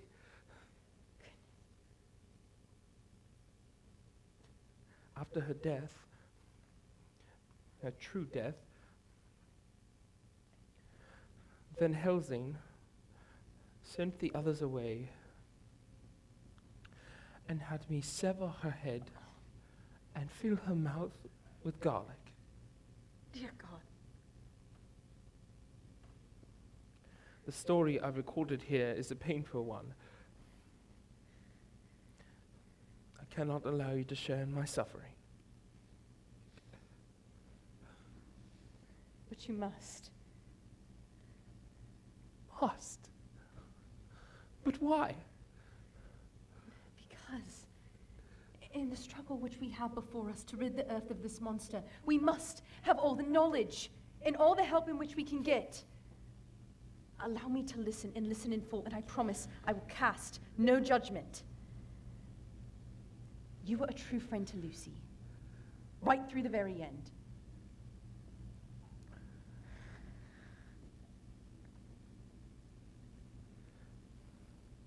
The phonograph is set at its slowest pace. You'll be able to copy it. Oh, thank you, Dr. Seward, truly. Now, if you will excuse me, I must attend to my patients. Of course. I listened to the diary for quite some time and had much of it copied when I heard a sudden knocking on the door. Excuse me. Oh. I see that you're working. I don't mean to. Are you Mina? I am. And you are Arthur. I recognized you at once from Lucy's description. I've upset you. I'm sorry, that was not my intention. I won't speak over any more, I promise. No. Please. Speak. I know you loved my dear Lucy. She and I were like sisters. Will you not let me be like a sister to you in your time of trouble? I know what sorrows you've had, though I cannot measure the depth of them. If sympathy and pity can help in your affliction, won't you let me be of some service? For Lucy's sake. You poor man. I know what she was to you and what you were to her. I miss her. I miss her so much. I do too. And I've been so alone. I've been unable to speak to anyone as a man must in his time of sorrow. You can speak with me. Now or any time, for all of our lives. I know now how I suffered, but I do not know how much your sweet sympathy has been to me today. You will let me be like a brother, will you not? For dear Lucy's sake. For dear Lucy's sake. And for your own sake, for if a man's esteem and gratitude are ever worth the winning, you've won mine today. If the future should ever bring you a time when you come to need a man's help, believe me, you will not call in vain. God grant that no such time may ever come to you to break the sunshine of your life, but if that time may ever come, promise me you'll let me know. I promise. You must be that wonderful Madam Mina. The professor has certainly been growing your trumpet. Mina HARKER, QUINCEY Morris. Oh, how do you do? How is Art? I see that you've been comforting him, poor old fellow. He needs it too. No one but a woman can help a man when he's in trouble of the heart. And he had no one to comfort him. Well, I wish I could comfort all of those who suffer from the heart. I take your meaning. But Art here was to be her husband. And me, perhaps I do suffer, but it's the pain of a private kind, you understand? I do, but let me be your friend. You'll come to for comfort when you need it. Little girl, you won't regret that true heart of kindness so long as you ever live.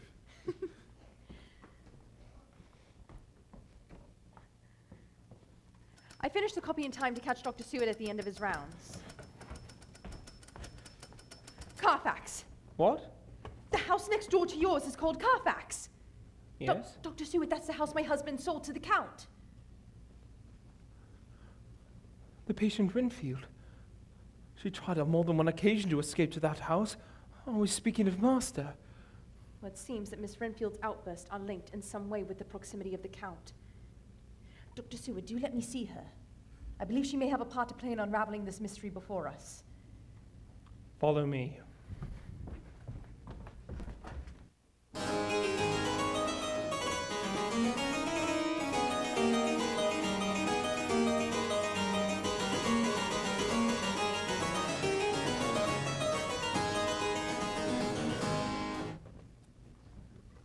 Renfield, a lady here would like to see you. Why? She's going through the house and wants to see everyone in it. Oh, very well. Let her in then, by all means. But just wait a minute while I tidy up the place.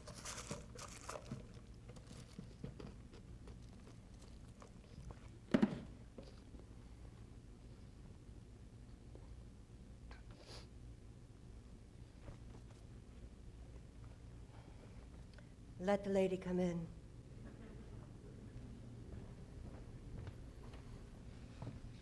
Hello, Miss Renfield.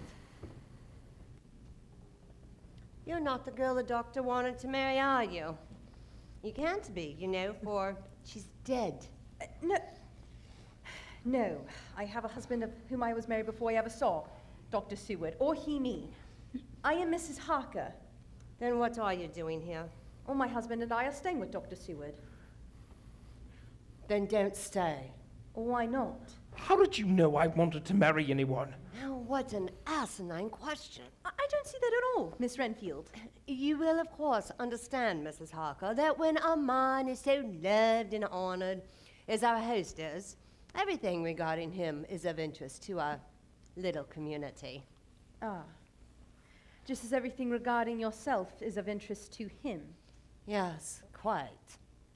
Well, Dr. Seward has told me of your hobby of collecting flies. Not a hobby. Well, not quite. You see, I myself am an instance of someone who once had a strange belief. I used to fancy that life was a positive and perpetual entity, and that by consuming a multitude of live things, no matter how low on the scale of creation, one could indefinitely prolong life, relying, of course, on the scriptural phrase, "For the blood is the life." You once had a strange belief? Did I not see you eat a whole handful of pests just now before the lady came in? There is nothing to be gleaned here, Mina. We'd best move along. The others will likely be waiting. Well, goodbye, Miss Renfield.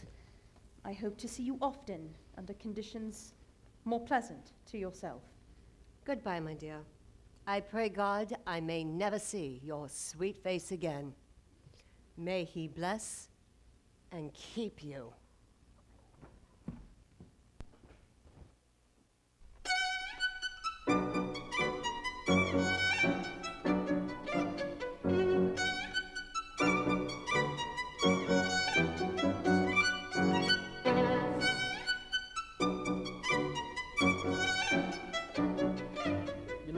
You've been getting a little temperamental lately.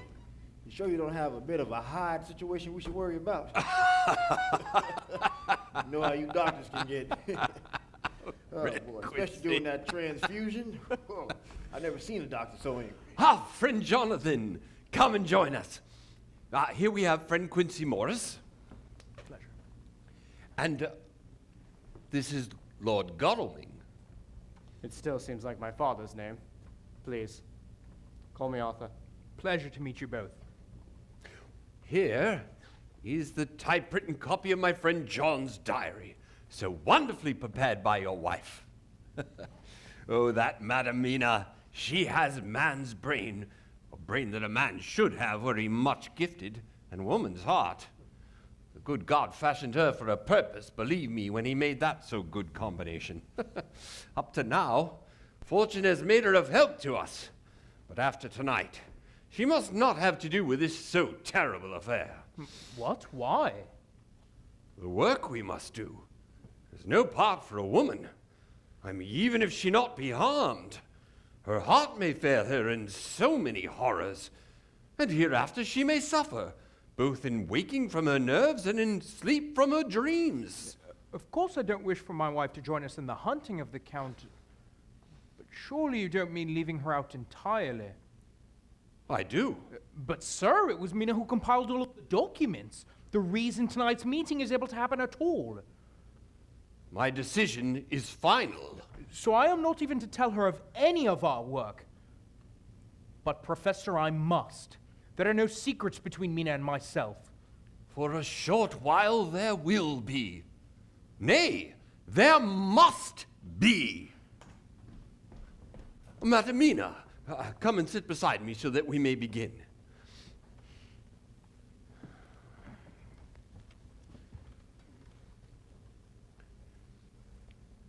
I think it good that I tell you something of the kind of enemy with which we have to deal.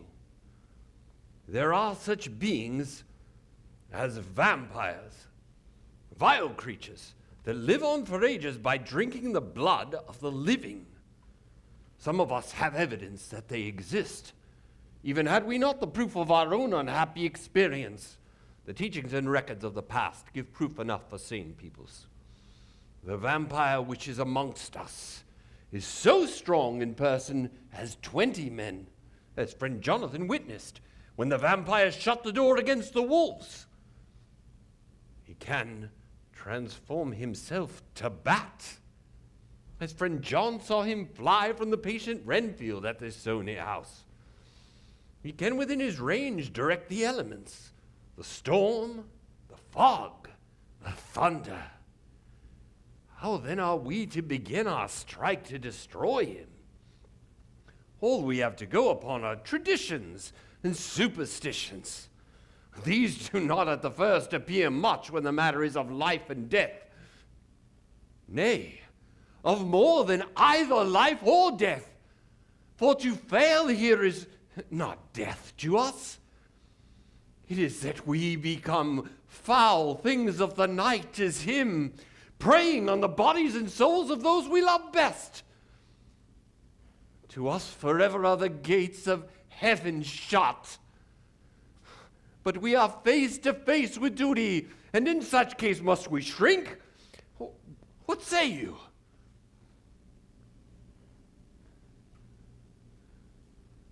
I answer for Mina and myself. Count me in, Professor. I will help too, for Lucy's sake, if no other reason. Friend John. Good. The vampire have power, but he has his limits. He cannot enter anywhere he likes, unless there be someone of the household who bids him to come. He cannot cross moving water of his own volition. His power ceases at the coming of the day. And there are things that afflict him that he has no power, as the garlic, that we know of. And as for things sacred, as the crucifix or the host, we know already how the stake through him or the cut-off head bring peace. We have seen it with our eyes.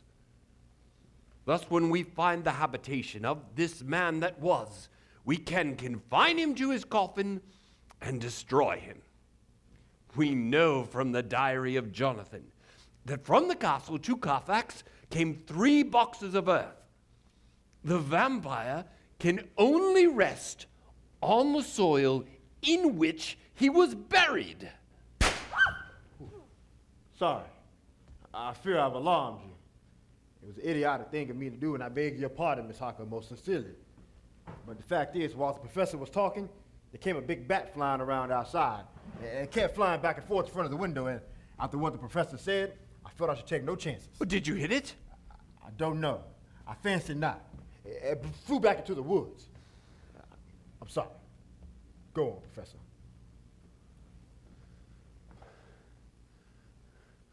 We must trace the boxes of earth. And when we are ready, we must either capture or kill the monster in his lair, or we must sterilize the earth so that no more can he seek safety in it. Thus, in the end, we may find him in his form of man between the hours of noon and sunset, and engage with him when he is at his most weak. And now for you, Madam Mina. This night is the end until all be well. What? You are too precious to us to have such a risk. When we part tonight, you no more must question. We shall tell you all in good time. You must be our star and our hope. And we shall act all the more free that you are not in the danger. As there is no time to lose, I vote we take a look at his house right now. Time is everything with him. Swift action on our part may save another victim. Yes, may we go make preparations. But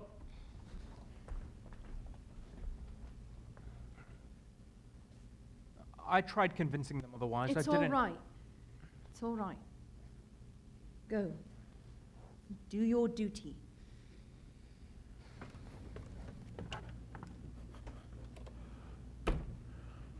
We were just about to leave the house when an urgent message was brought to me from the patient RENFIELD, asking to know if I would see her at once. Well, I told the messenger to tell her that I was busy at the moment and would have to see about her wishes in the morning. But Van Helsing insisted that we all go and see her. As I have learned not to question the professor, the group of us paid the lunatic a visit.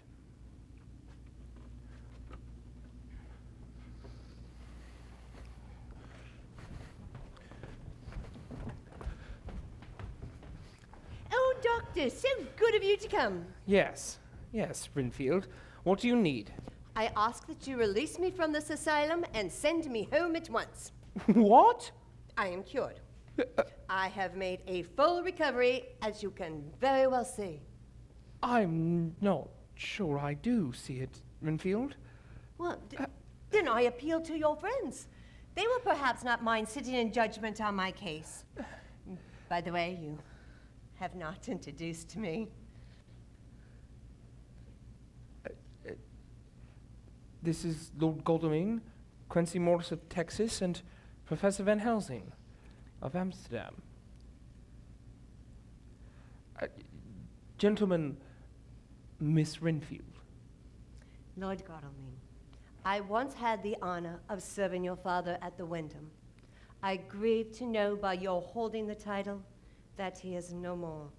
He was a man who was loved and honored by all who knew him.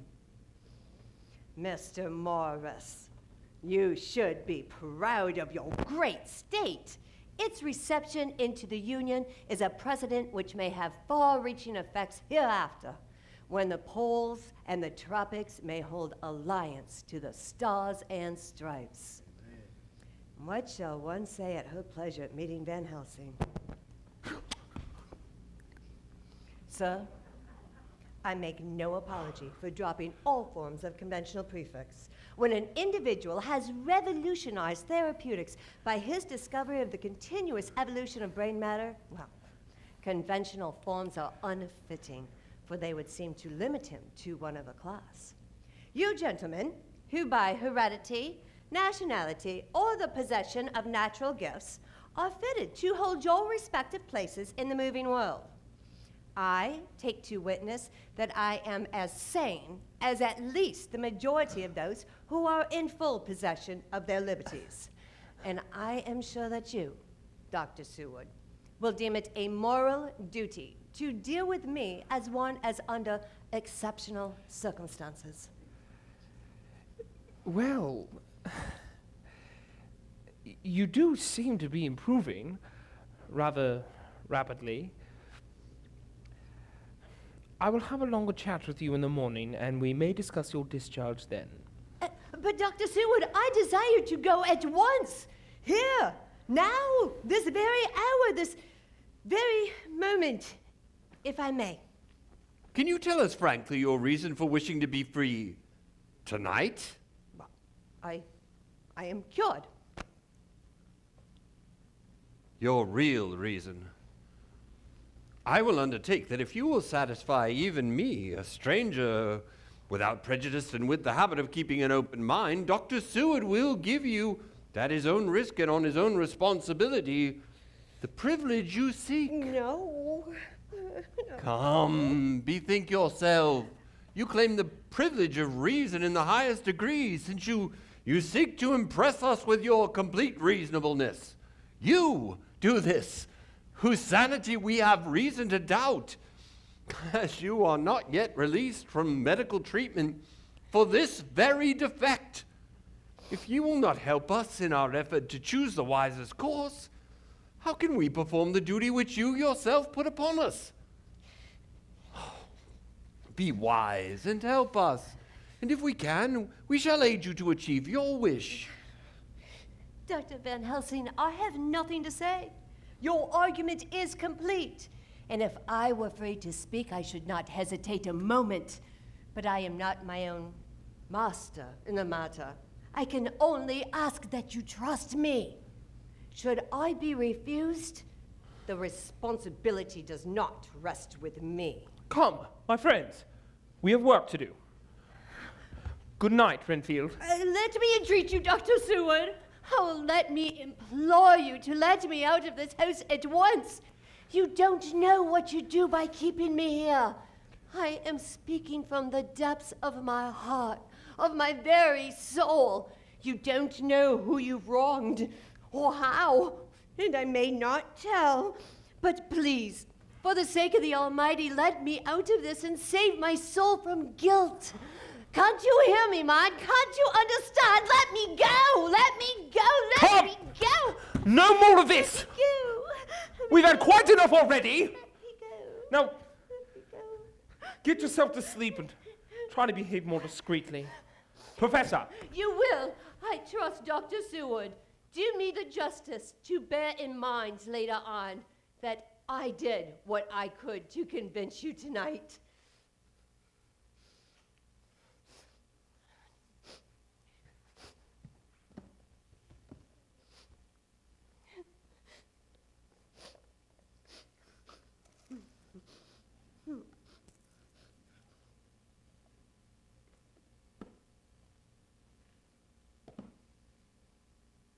Master? Master, is that you? Kneel. You had company tonight. Very late in the evening for a doctor's visit. Oh, Dr. Seward introduced me to his friends. Who are his friends? Lord Godalming, Quincy Morris, Van Helsing, and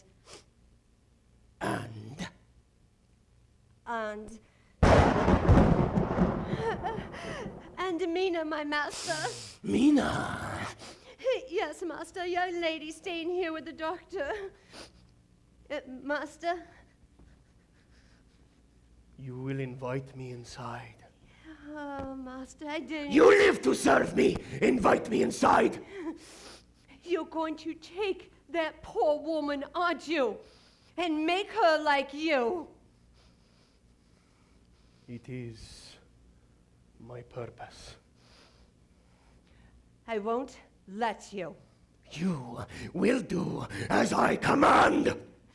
You promised me eternal life, I, who have served you and sponged for you and pledged to you my soul eternal, when will you take me? I will never take you, RENFIELD. You are vermin. Vermin like the rat, and like the flies and spiders you collect. You have served my purpose well thus far. But there is one more task I must charge you with. Invite me inside. Master. No! Come in, Lord and Master.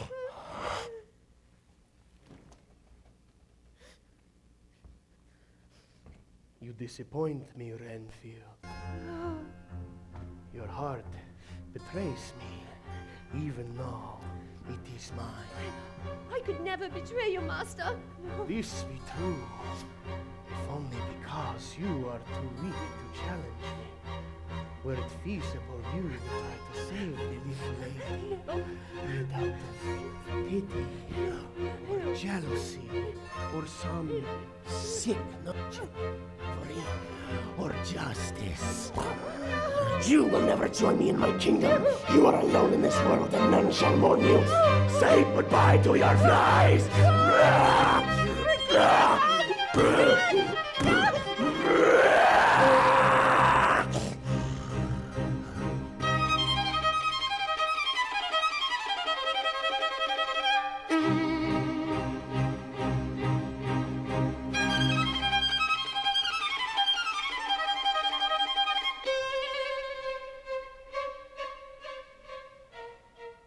I went to bed when all the men were gone, simply because they told me to.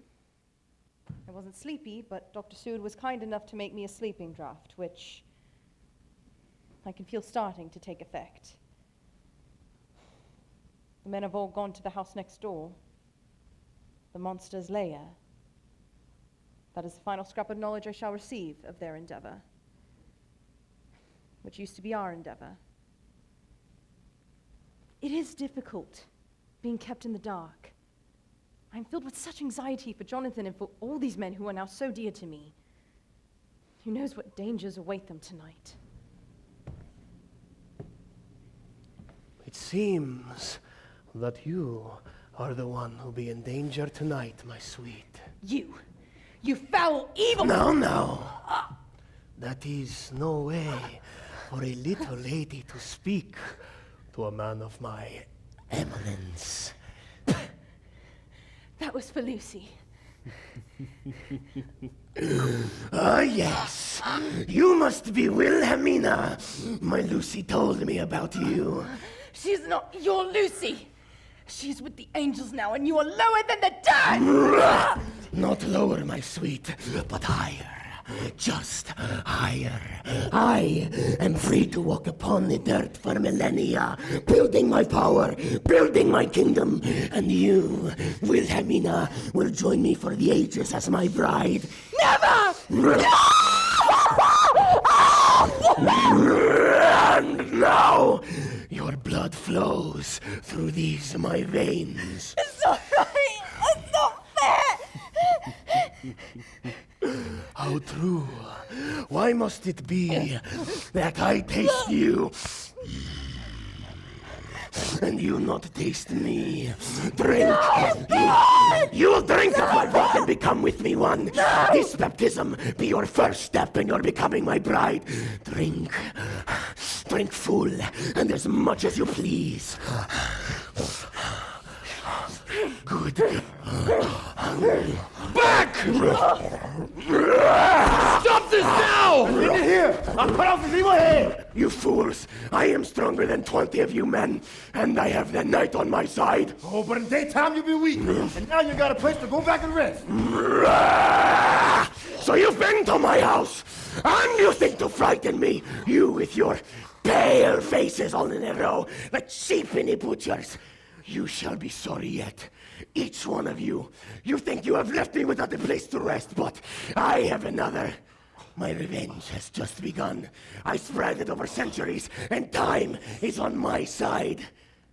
Your girls that you all love are mine already, and soon through them you and others shall yet be mine.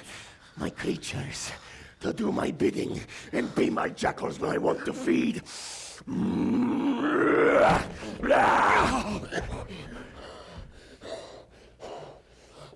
What do you mean? He has more? The boxes of earth. We purified them just now. Back at his house. Scattered pieces of sacred wafer into all of them. Into some of them, not all. Remember that Jonathan told of 3 boxes of earth, and this night we sterilized only 2. What now? What now? Are you in earnest? My wife has just been attacked and forced to... Dr. Van Helsing, you love Mina, I know. Do something to save her. It cannot have gone too far yet. Guard her while I look for him. No! No, Jonathan, you must not leave me. I've suffered enough tonight, God knows, without the dread of his harming you. Stay with me. Stay with these friends who watch over you. Do not fear, my dear. We are here, and I shall guard you. On your forehead I touch this piece of sacred wafer in the name of the Father, the Son, and... No, God! Do it clean! Oh. Even the Almighty shuns my polluted flesh. I shall bear this mark of shame upon my forehead until the judgment day. He has been here! Renfield is dead! What? Renfield! She was suspiciously attacked by the Count. She told me everything and she lay dying in a pool of blood. I fear the Count may still be in this house. No, he has been here too, and he has gone. What? Come, tell me all that you know, and I will do the same. This night is full of tragedy, which you, friend John, know only the half of. I beg your pardon, Professor, but where are you going? I mean to confer with my friend John. Tonight's events are most troubling. Yes, I am aware of that. Confer with us all here. What is our plan of action? Our plan of action? Our plan of action this night is to sleep. Man's brain cannot think when it is tired, and our brains must do much thinking if we are to win this fight. I too shall sleep once friend John is brought up to date with the events transpired in this room. I bid you all good night. Come. Mrs. Harker, I will station myself outside your door tonight for your protection. The professor's right, Art. We need our sleep, so you and I take shifts. Thank you, gentlemen, but I don't You think and your that'll be- wife need rest more than any of us. Go to sleep. Thank you, Arthur. And you too, Quincy. The world seems full of good men, even if there are monsters in it. Only happy to serve, my lady. Only happy to serve. Come to bed, darling. Nothing can be done tonight. The best thing for us both is to get some rest. Rest? How can I rest?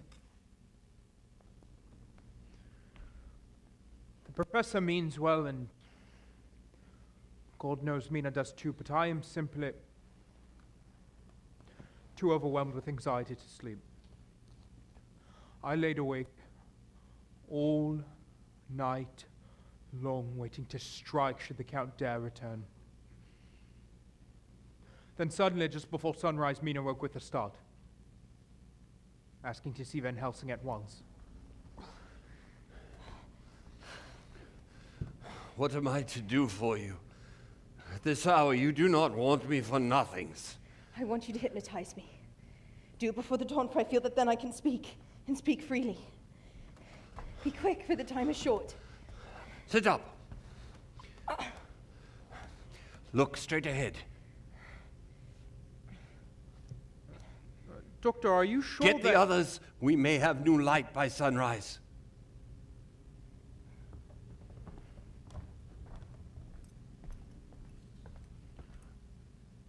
Can you hear me? Yes. Where are you? I don't know. It's all strange to me. What do you see? I see nothing. It's all dark. What do you hear? The lapping of water. And it gurgling eye. The metal waves leap. I can hear them on the outside. Then you were on a ship? Yes. What else do you hear? The sound of men stomping overhead as they run about. And there's a creaking of a chain. What are you doing?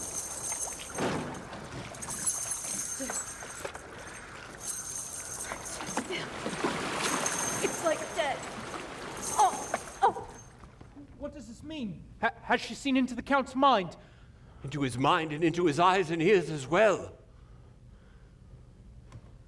Have I been talking in my sleep? You have done wonderfully, Madam Mina, as I knew you would. We now have a clue as to the location of the Count. He is on a ship? Well, then he could be anywhere. That ship, wherever it was weighing anchor whilst she spoke. There are many ships weighing anchor at the moment in your so great port of London. Which of them is it that you seek? At the window, last night. The Count spoke of another place to rest. He means to escape. But to where? Transylvania. Yes. He saw that with one earth box left, and a pack of men following like dogs after a fox, this London was no place for him. He have take his last earth box on board a ship and leave the land. He think to escape. But no, we follow him. How are we to know what ship he is on? Today we investigate. And with any chance, we may find the vampire in his earth box and destroy him before he even can flee. But why need we seek him further when he's going away from us? Because, my dear Madam Mina, he can live for centuries, and you are but mortal woman. Time is now to be dreaded, since once he put that mark upon your throat. But must we? Mina, I know your heart is true, but this monster must be stopped. Look at what he's done to you. To me. To Lucy. I can see the pity swimming in your so sweet eyes, but believe me, he doesn't deserve it. Poor soul who has wrought all this misery is the saddest case of them all. As you all destroyed the false Lucy so that the true Lucy might live hereafter. Just think what will be his joy when he too is destroyed, in his worser part so that his better part may seek spiritual immortality. No, you must be pitiful to him too, though it may not hold your hands from his destruction.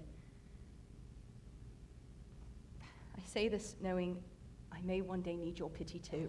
Mina, please don't No, say you that. must promise me. One and all. Even you, my beloved husband. That should the time come, you will kill me. What is that time? And you shall be convinced that I am so changed, it's better off that I die than I may live. And when I am thus dead in the flesh, then you must, without a moment's delay, drive a stake through my heart and cut off my head. I'm only a rough fellow who hasn't perhaps lived as a man should to win such a distinction, but I swear on all I hold sacred and dear that should the time ever come, I will not flinch from the duty that you have set us. My true friend. I swear the same, my dear Madam Mina. And I. And I. Must I, too, make such a promise, oh my wife? Yes, you too, my dearest. You must not shrink. You are nearest and dearest in all the wide world to me. Our souls are knit into one for all time and all life. If it is to be that I must meet death at any hand, let it be at the hand of him that loves me best. Dr. Van Helsing, I have not forgotten your mercy and poor dear Lucy's case to him who loved her. to him who had best right to give her peace. If that time shall come again, I look to you to make it a happy memory on my husband's life, that it was his loving hand that set me free from the awful thrall upon me. I promise. And Jonathan, I need you to promise me something on your honor. Promise me you will tell me no more of the plans formed for the campaign against the Count. Why? You are most wise, Madam Mina. If I may see into the mind of the Count, perhaps he too can see into mine. I promise to be silent.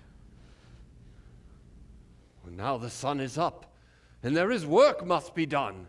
Friends, John, Quincy, Arthur, we will go and identify the ship our enemy has boarded. Friend Jonathan, you will stay here and watch over Madam Mina. The hunt begins. Follow!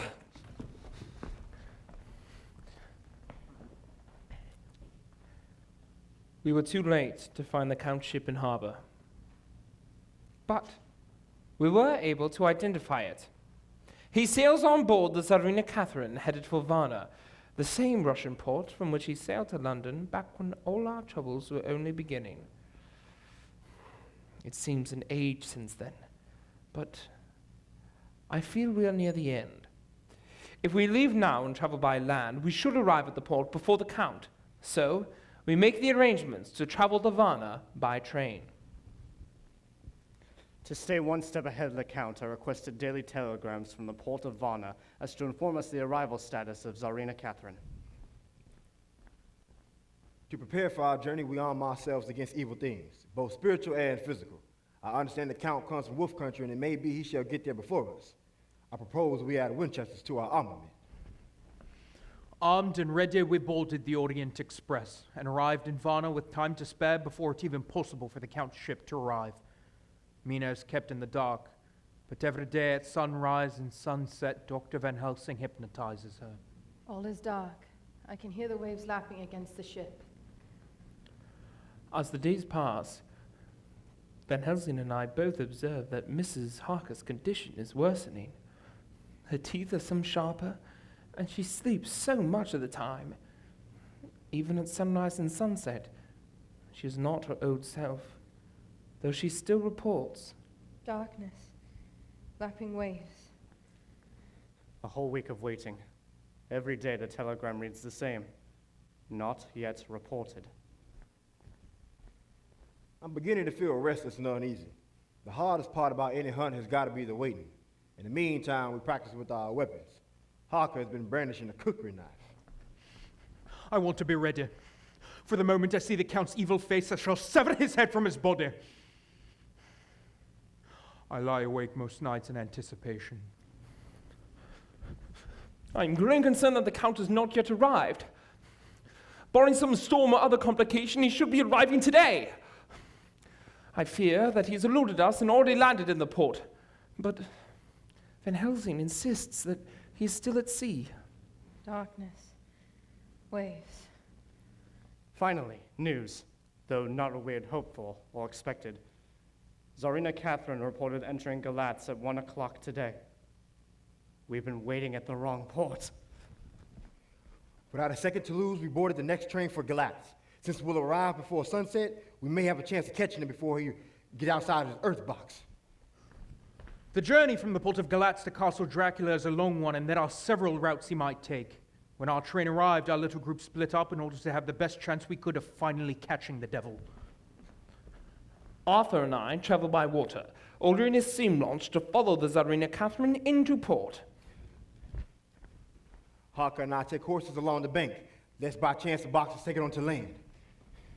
And Dr. Van Helsing takes me to Castle Dracula to sanctify it before the Count arrives, should he evade our efforts to stop him. Which brings us to the present moment. I have gone through the castle, and I have found the graves of the 3 vampire women friend Jonathan wrote of in his diary. When I drove the stake through their hearts, they each turned into dust.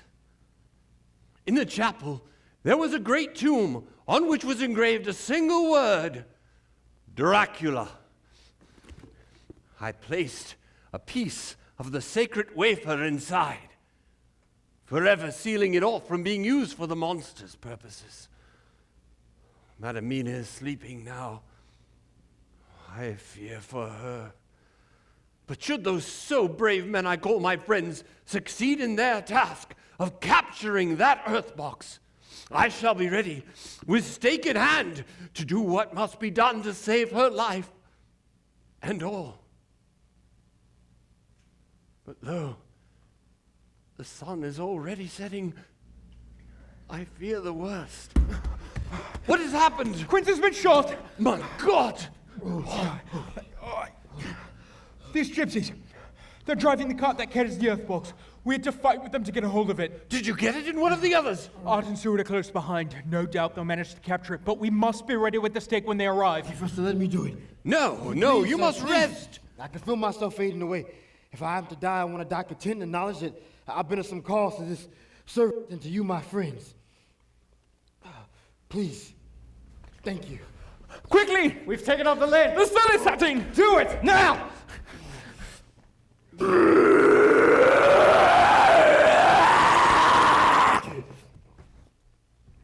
my God, has it happened? Is it over? Quincy! Oh, look. Oh, God be thanked. All has not been in vain. The curse has passed away. Fresh fallen snow is no more stainless than your forehead. Quincy, my friend, save your strength. It was worth it for this to die. Oh, I only hate to leave my friends. But one day I know we'll be together again.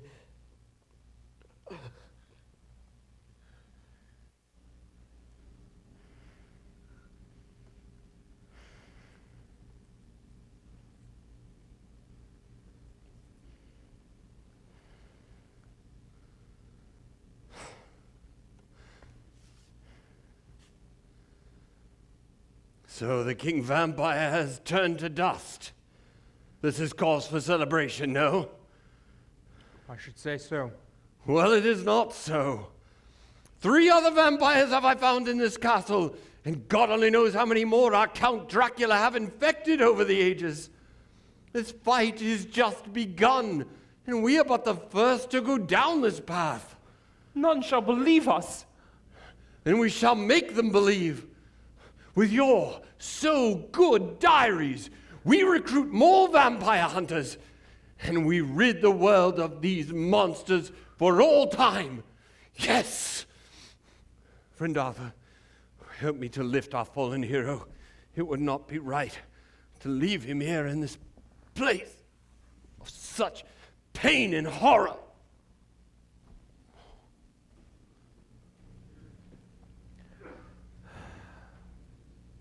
He's right, you know. He's always right. Dracula was only the beginning. We must see this fight through to its conclusion. But Mina, these vampires, you've risked so much already. You'd risk it all again? And again and again. If just one more soul may be saved. Then I'll be right behind you. So this is what we present to you. Our account of the vampire, and how to stop him. To believe us or not is of your own accord. But I leave you now with this advice. Believe in what you cannot. And should the vampire come to your window to haunt you in the night, I beseech you, do not invite him inside.